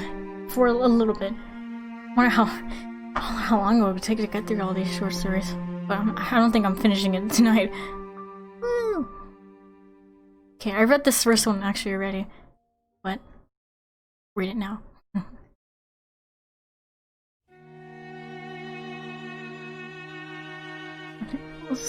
The title was A Slow Killing Poison, I think? Okay. The maid spoke little of what happened after the white-haired girl's disappearance in the Era of Roses, for she believed the rest of the tale insignificant, of no value to share with her listener, the white-haired girl herself. Thus, her role as storyteller ended with the girl's departure from the stage, and while the other characters' stories continued on, they were cut from the script, afforded not their moment in the limelight, left to waste away in obscurity. A Slow Killing Poison. Arthur Baldwin was vexed. Shortly before they were to be married, his engagement with Nellie Rhodes, eldest daughter of the Rhodes family, had been broken off. He understood well enough why it had happened, and had it been his decision, he likely would have made the same one. So Arthur's satisfaction lay not with the dissolution itself, nor did he bear any fault in it. His bride-to-be had simply been gripped by madness. Here she had attacked an Abigail. Oh? I was told she took one of her eyes out. Even worse, she killed her. Those are but rumors, my dears. The truth is so much more dreadful. I used to work at the Rhodes Manor, you see. The young lady, she... Initially, Arthur was skeptical of what people were saying.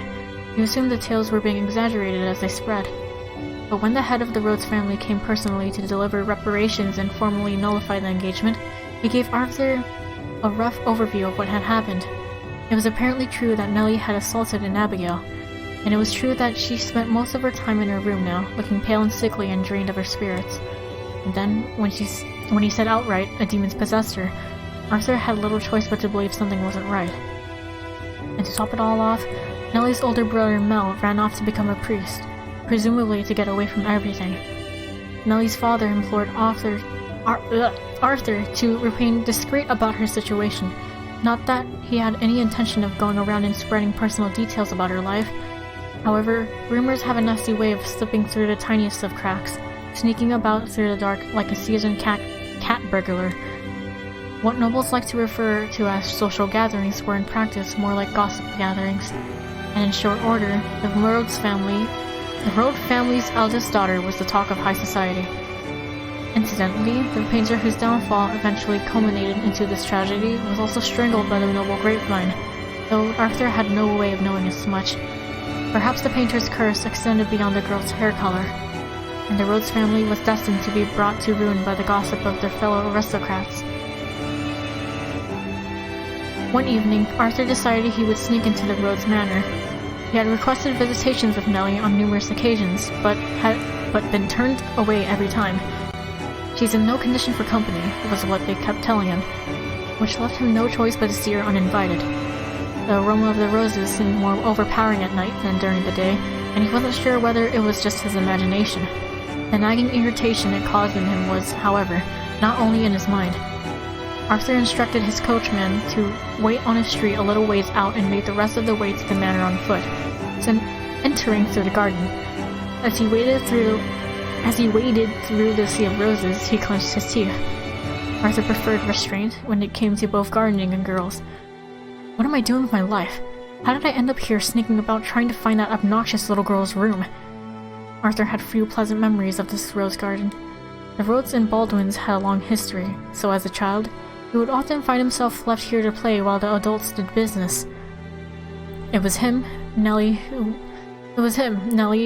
could never seem to stop hanging off her brother, and Mel, the textbook definition of a well-behaved aristocrat boy. Not once had he managed to step into the siblings' private world. There was only room for the two of them, leaving Arthur stuck out there all by himself. The best he could manage was a little teasing now and then. For example, saying her hair looked like the color of fallen leaves. Never asks for this engagement anyway. Who would even want to marry a girl who thinks herself some kind of princess? Not me, that's for sure. But still, he had known her practically his whole life. Of course he was going to be curious when people were saying she had gone mad or been possessed by a demon. He was just curious, he told himself as he drew nearer to Nellie's window. The curtains appeared to be drawn. He didn't see anything inside. So he crouched down to pick up a few pebbles to toss over the veranda. A few soft taps rang out in the night before the curtain finally shifted. A few moments later, a young girl stumbled out into the moonlight. Despite already knowing the answer, his first thought was, who is that? He wanted to smack himself, but at the same time, it was hard to deny the discrepancies between the girl standing there and the girl of his memories. The moonlight seemed to give her flaxen hair a ghostly bluish tint. It fluttered in a passing breeze, and Arthur felt something about her he never had before. She's so pretty. Whoa, slow down. What's wrong with you? Pretty? That self-centered, spoiled brat? There wasn't a trace of the rambunctious Nellie he knew to be found. She stood there by the veranda's railing, gazing vaguely off into the distance like a pensive spirit. It wasn't at all what Arthur had expected to see when he came calling. He assumed she would be nothing but skin and bones, haggard and unsightly. Now, Lady Nellie, do you not think it rude to not at least greet me? We were engaged, as you might recall. Her eyes still in focus, Nellie turned her gaze down toward where Arthur stood. It was a reaction, but still, he felt as though she had snubbed him, which did little to alleviate the irritation building up since he had arrived. Look, it's like a scene right out of your beloved Romeo and Juliet. Not that I'm here enthusiastically, of course. Mumbling complaints to himself, Arthur had climbed a nearby tree, leaping from a branch onto the veranda. And there she was, within arm's reach, but as distant as ever. Still, he could see nothing in her eyes. Hello? Say something already, would you, Nellie? Perhaps she really had lost her mind, if not in the way he had been led to believe. Arthur spent a few moments pondering how to proceed. He didn't consider himself a model gentleman like Mel, not even slightly, but he wasn't so crass as to laugh it off either. You certainly are quiet tonight, aren't you? I'm not sure how I'm supposed to act when you're like a completely different person. Every time you open your mouth, I want to sew it shut. You're always complaining. Nothing's ever good enough for you. But right now, I just want you to say something. Anything. How am I supposed to know what's going through your head if you don't tell me? Or is there just nothing at all? Nellie's gaze glided past Arthur into the rose garden behind him. Nellie? Are you listening to me? He tried again and again to get her attention, calling her name, waving his hand in front of her face, gently tugging on her hair, but all his attempts were fruitless. She simply stood there, lifeless, a well-crafted doll. He wasn't sure exactly how to describe how he felt. Slightly unsettled to start, a bit of pity to go with it, and a great deal of something yanking at his insides. Arthur had few pleasant memories with the roads. That didn't mean he wanted to erase his past with them entirely, though. But looking at her, this empty shell, he felt almost as though those days were disappearing with her. How irritating. He knew the word wasn't right, but he went with it anyway, heaving a sigh after letting it linger in the air for a moment. It's always been like this. I'm no more than a buzzing insect to you. I can't stand this dreadful rose garden. It was exhausting having to come here again and again just because our families are close. I would try to say something, and you'd go running off into your darling brother's arms. Dearest Mel this, dearest Mel that. Is that all you know how to say? And he would just give you a half-hearted smile and pretend to be sorry for not paying attention to you. Arthur looked out over the garden as well. He was more talking to himself than he was to Nellie. I'm sure you don't remember, but one time I even brought you flowers. What were they? Some kind of anemone, I think? But you wouldn't take them. You said the roses here were prettier, so you didn't need my flowers. What a miserable day that was. But standing beside this silent specter, melancholy overwhelmed any anger or frustration he might have otherwise felt. Perhaps it was because nothing he had said managed to elicit any reaction out of her, or perhaps because he wished he had come out and said this all sooner. Unless expressed, feelings merely fester. I don't care one bit about you, and I mean that. It's only ever been about doing what's best for my family. Of course, Nellie was a perfect example of why you couldn't let everything out either. The The gossip spoke not only of her attacking an Abigail, but of her destroying her relationship with her brother. And that was likely what had done the most damage.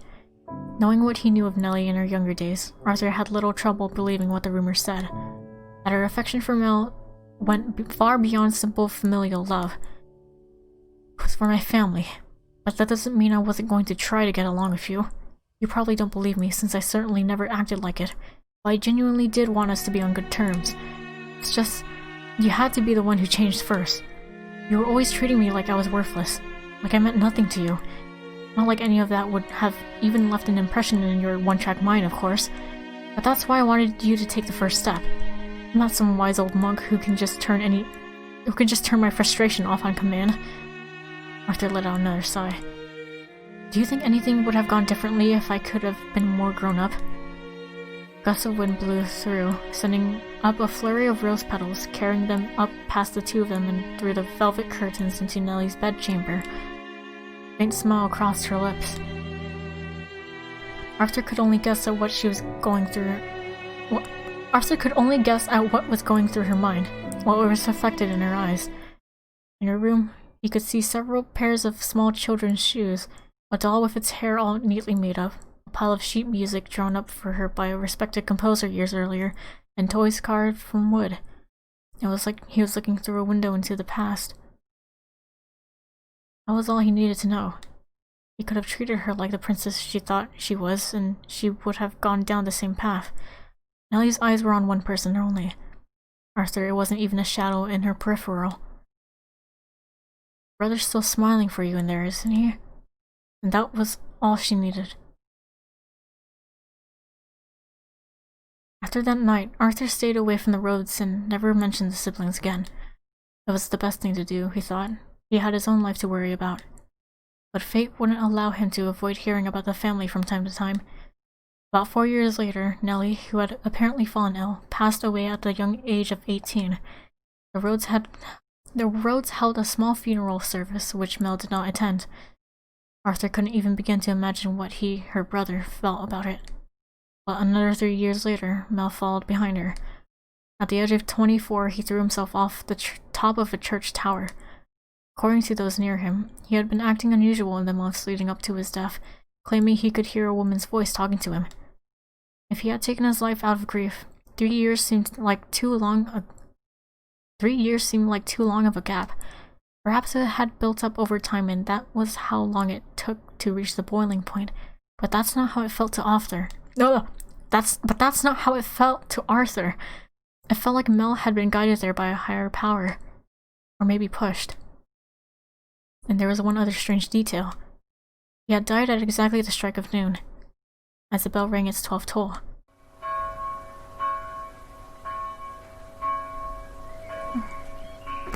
Oh, Remy, jeez. Yeah. There's no one loss, 2 pain, so I guess that's in order? So, I guess it's down... Crazy. Again? Fucking again. I believe there's art of Mel as a priest out there. I'll get that. Defectives. I think there's time to I'll get to you later. I think there's time to read this one. However long this would be. I don't know. Oh, in the distant Hoei era... Oh gosh. Now going to English name pronunciations, like a bunch of Japanese now.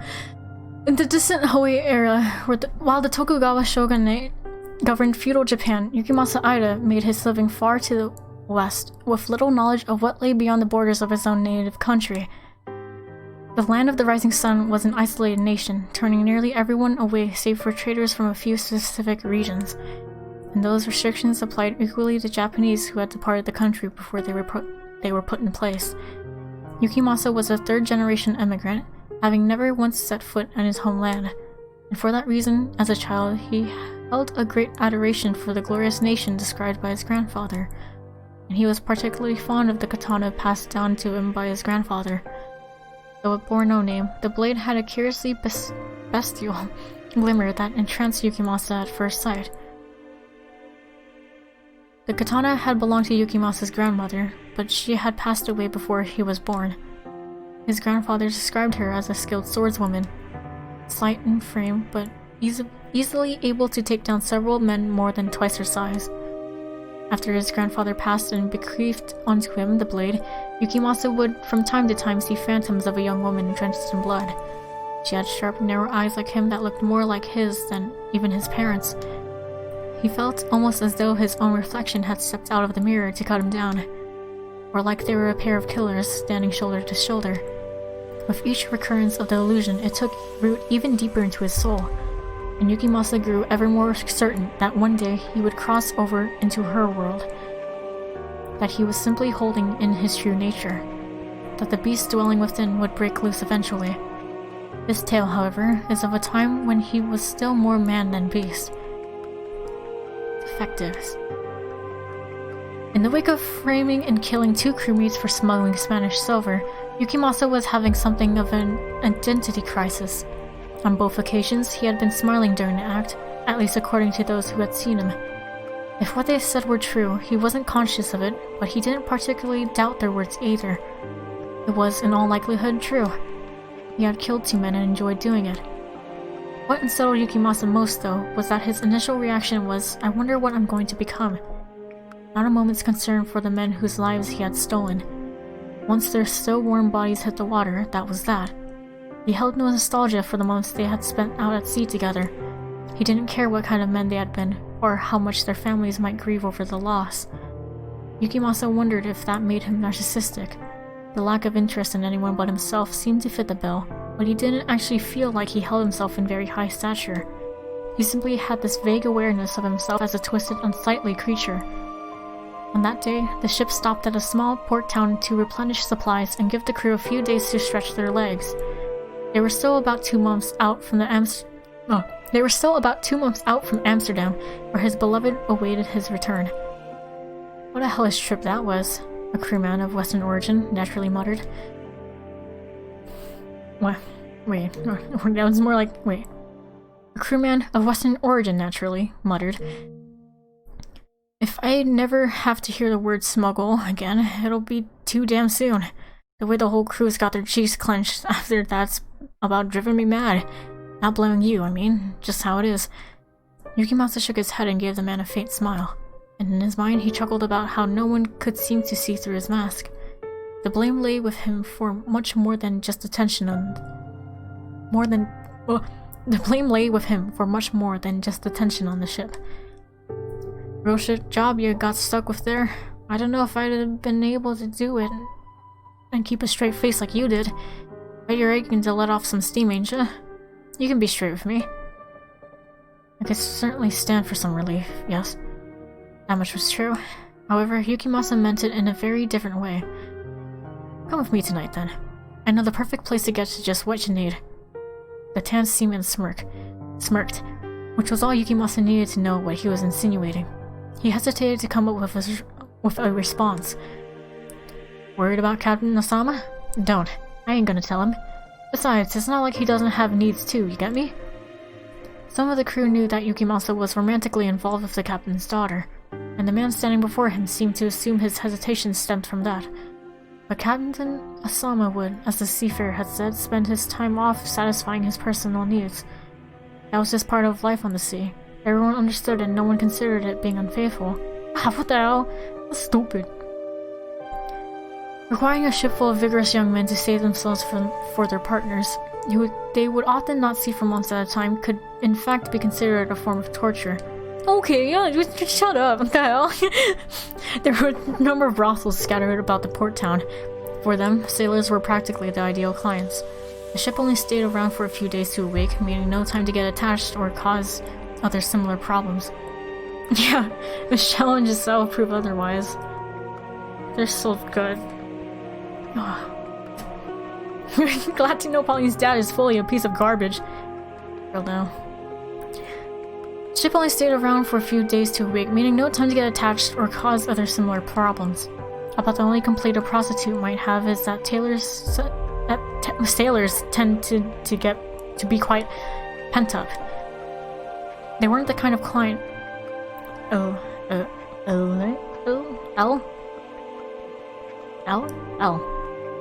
Ellen knew recruit would. Okay, he was shit before, but now he's 100% irredeemable. Yeah.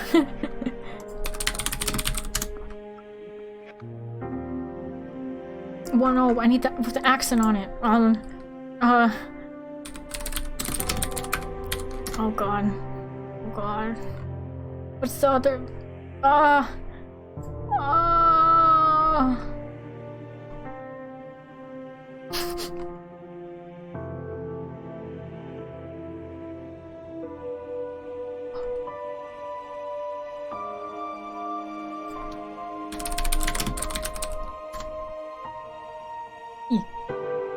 I have to search it up. I have to search up what the accent like on the thing is. Okay, I don't know how to type it, and then like I never accent grave.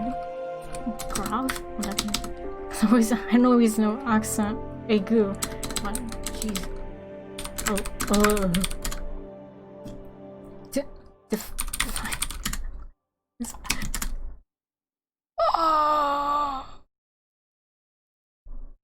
The clownery.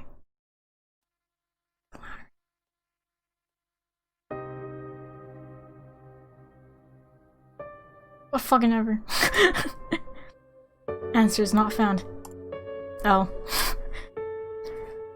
New recruit could generally handle. Now sells it tonight. Grab something to eat and then we'll meet up at. Yukimasa forced a smile for the man who had taken his silence as a yes. But he wasn't worried about Captain Asama finding out or being unfaithful to Pauline. He simply wasn't sure how much he could trust the seaman's recommendation. And the last thing he wanted was to catch some kind of disease. Yukimasa was paired up with a skeletal girl with faded brown hair, which she had done up so much it only served to emphasize the lack of anything anywhere else on her body. Is this your idea of the perfect place? He couldn't deny his disappointment at his assignment, who boasted absolutely nothing of what he saw in a woman. In fact, he was afraid he might snap her in half. As the other pairs heated up beyond the thin curtains, Yukimasa's interest plummeted. If a woman tried to seduce him, he would act in accordance with his base instincts, but otherwise, Yukimasa didn't have a particularly strong libido, so... You're not into this at all, are you? No, It's fine. You aren't going to hurt my feelings if you want to trade me for another girl. I used to have a few regulars, but these days I've got nothing. Sooner or later, they're going to toss me out on my ass, and I'll have to resort to back alley quickies to make a living. You're the customer. You've got every right to complain to the manager about drawing the short straw. She sounded like a woman hanging from her last thread. I'm not going to cause any trouble for you. Well, aren't you sweet? Your loss, she said with a snicker. I object to being called sweet, but anyway, I stand up more than most, so if I make a scene, it's more likely to escalate. You even went out of the way to explain yourself, so I object to your objection. But you do have a point. You're from the Far East, aren't you? Don't see many of your kind around these parts, so it's no surprise you draw attention. You know what? I've changed my mind. Don't ask for another girl. Clients like you only come around once in a blue moon, so I'd rather not let you go. Let's both avoid making a fuss and stay here together. You make it sound like I'm some kind of exotic animal. You're cute when you scowl. We can find out if you're an animal later, but you certainly are exotic. You're not even going to pretend this is a business exchange anymore, are you? Yeah, he's already with Pauline. But that's not even his concern. He's not interested in romance in the first place. I mean, why bother? I'm just the leftover scraps that nobody wanted. There was something oddly charming about her gleeful laugh combined with this stream of self-deprecation, which would have been less of an issue for Yukimasa had he become physically intimate with Pauline yet, because by comparison this prostitute would look like nothing more than a couple dried twigs tied together. But he wouldn't be able to see Pauline for another couple months, and he was beginning to think this girl might just do the trick for now.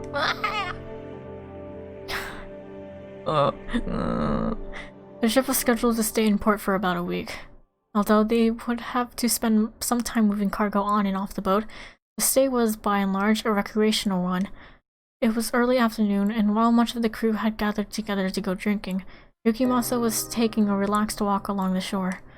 He was no less interested in exploring the unfamiliar port town as anyone else, but unlike them, he wasn't the kind of man whose first instinct was to go straight to the pub.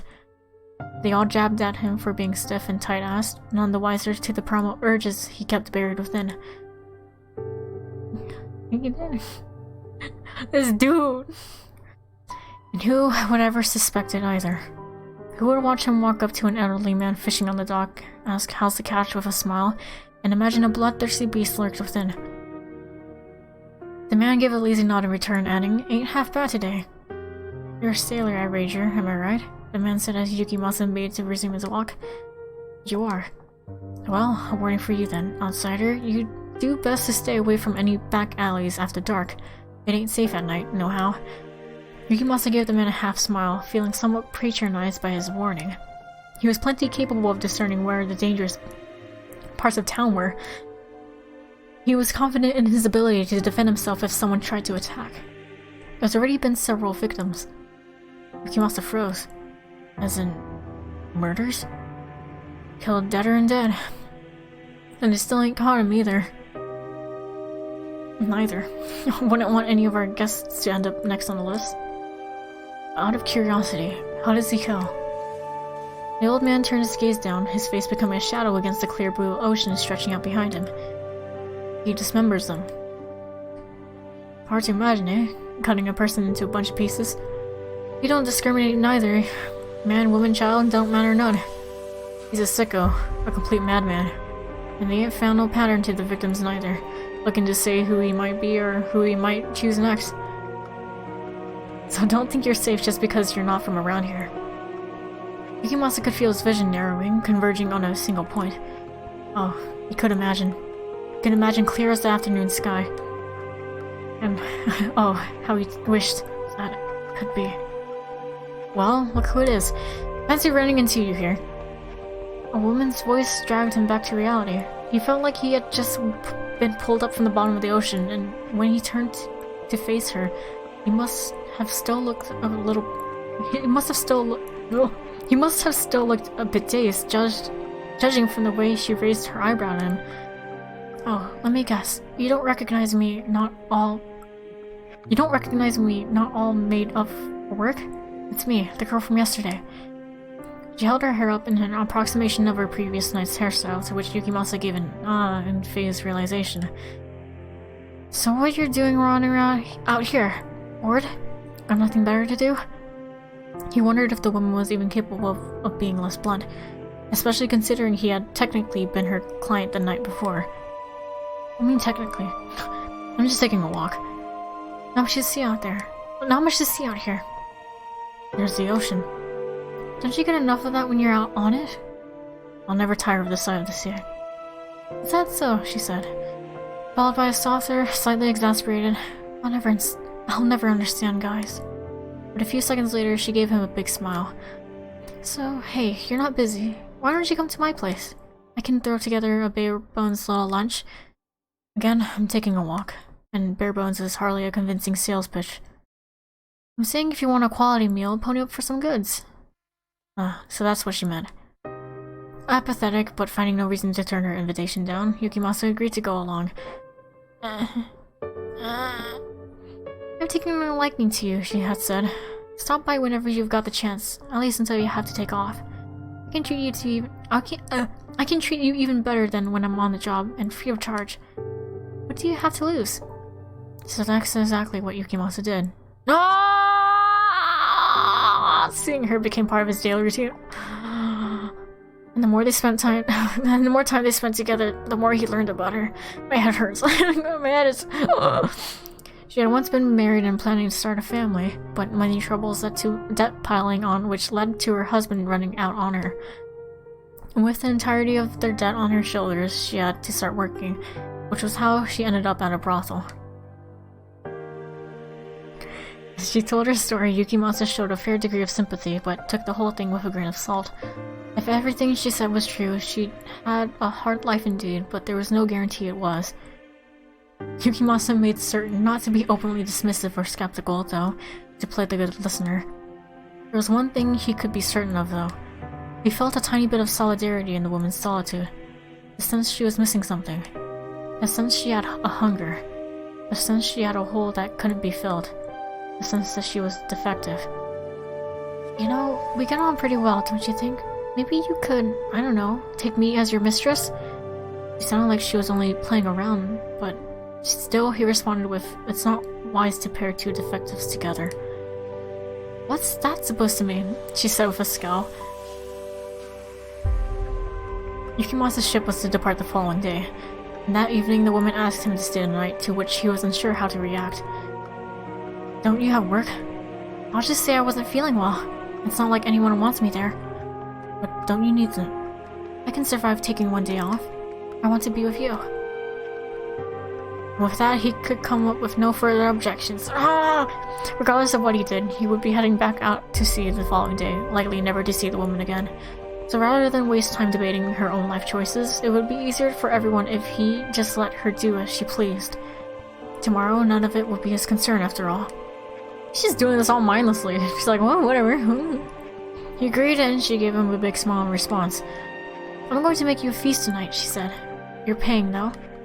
Yukimasa wondered if perhaps what she wanted most was to play like they were a real family. That was probably it. What she was missing in her life wasn't love or romance, but someone to sit around the table and enjoy a meal with. But that raised a new question. What happened after she'd had her fun? She found someone to fill the hole in her spirit. But it was fake, and the hole wouldn't stay filled forever. Oh, I'm doing something terribly cruel to her, aren't I? Oh, yeah. There was nothing he could do about that anymore, though. Even if she were to ask him to stay, he didn't have that option. "May I ask you something?" he said. "Yeah?" "How did it feel when you lost your family, your sanctuary?" "You sure know how to go right for the heart." "I apologize. I don't want to think about anything that might bring my mood down. If you want to know what it feels like, experience it for yourself. Find yourself a girl and get her to run off. Find yourself a girl and get her to run off on you." Seemingly taking his silence for discomfort, the woman let out a soft laugh and said, "But I don't want you to have to go through that." Supper was a seafood stew. Hardly a feast, but there was a homely warmth to the meal, something she had lightly honed over the years. When a man is incomplete, missing a vital part of what makes him human, what becomes of him? Does he lash out? Does he lose the will to live? Does he forget what kind of man he is? Yukimasa didn't think he fit into any of these categories. In the middle of the night, Yukimasa silently slipped out of bed and made his way for the door. Wait. But he didn't make it 2 steps before the woman grabbed him by the sleeve. She must have been awake the whole time. There's no way she could have noticed him leaving otherwise. "Don't do this to me.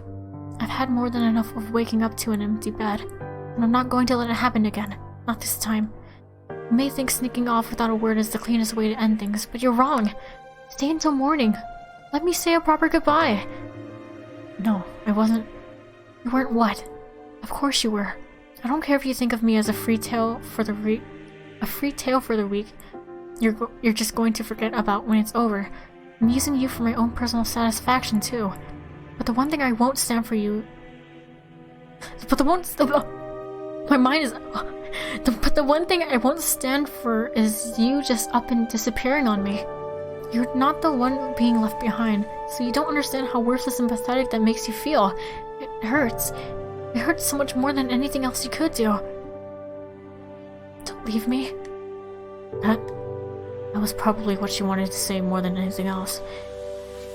The loneliness that had created the hole in her heart was making waves, and this was the real desire that lay hidden in her words. She didn't want to be alone anymore. "I'm not leaving. I'll be back. There's something I wanted to give you, and I was just going to get it."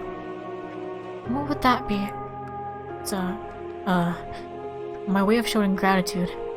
"I think the word you're looking for is present?" "Yes, that." Her eyes were locked with Yukimasa's. She was staring through the darkness in an attempt to ascertain how truthful he was being. After 10 or 15 seconds of glaring, she let him go.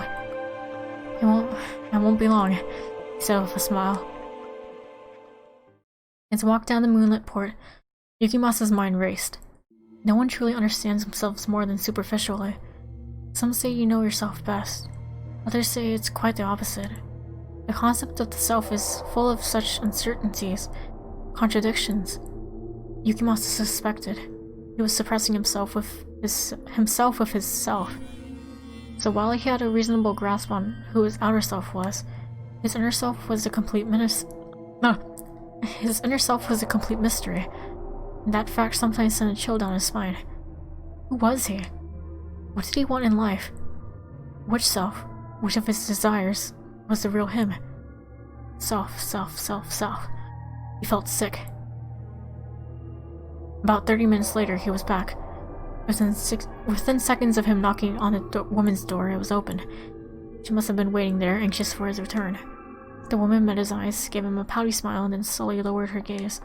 Her eyes gradually widened, shooting up and down as they did. I've never been very good about thinking of anyone other than myself. I consider myself proficient enough at conversation, but if I'm not careful, my mind always seems to drift back to myself instead of focusing on who I'm talking to. That said, I've spent a great deal of time thinking about you. The woman took a step back. Yukimasa followed. I have concluded this is the best way for me to make you happy. Oh, he probably got his sword. He didn't even have time to let out a shriek. It was only the sound of steel slicing flesh. Of course, metal grinding against bone, as a nameless katana pierced the woman's breast. Her mouth flapped open and shut, while her eyes were held wide open, fixed on the man standing before her. Faint gasps escaped her lips and sputters. Perhaps she wanted to scream. Perhaps she wanted to cry and shout and say this wasn't what she wanted. But there wasn't enough strength left in her emaciated body to do either. As blood spilled down the sides of her lips, she mustered the last scraps of her strength. With it, she forced out her parting words, carefully chosen and enunciated to ensure he heard every last one. You pitiful man. What kind of hopeless fool would throw their life away just to kill a worthless prostitute? She cursed him as her life slipped away. Yukimasa, however, let out a laugh and muttered, "Don't you worry. I still have enough control to not act sheerly on impulse." This dude. Hey, Yukimasa, you hear about that whore you'd been banging? He was killed last night, cut to pieces like the others. I swear, it's like trouble follows you wherever you go. Lord almighty, stay away from me, man. I don't want to catch the attention of whatever evil spirit's taking a liking to you. That was probably best. He would be safer keeping his distance. Yukimasa gazed idly out at the port town as it faded out of view. He then turned toward the ocean. That vast, familiar blue expanse. The waves against the boat sounded vaguely like splashing blood. Oh, no wonder you like it so much. Can I ask you something, Polly? Oh, Yukimasa said in a warm embrace of his sweetheart. Anything. What would you think if I were actually an unspeakably evil man? Huh? Where'd that come from? She asked with a smile, evidently assuming the question was in jest. Out of curiosity. Well, bad people come in all shapes and forms. What sorts of bad things would you do? How about committing murder? Deceiving people.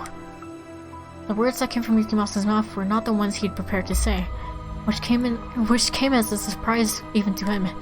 Why had he not been able to say what he had wanted? What reason could he have possibly had? Did he not want to raise any suspicions? No, that wasn't it. Is being dishonest really evil? Sure, it's bad if you lie to cheat someone out of their money or cause them pain, but no one's perfectly honest with everyone they meet.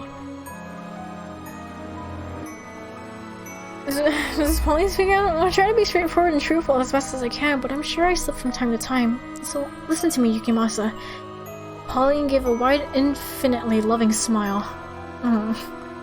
Even if you have something to hide, something you're ashamed to tell me, I won't change how I feel about you. I've got nothing to worry about.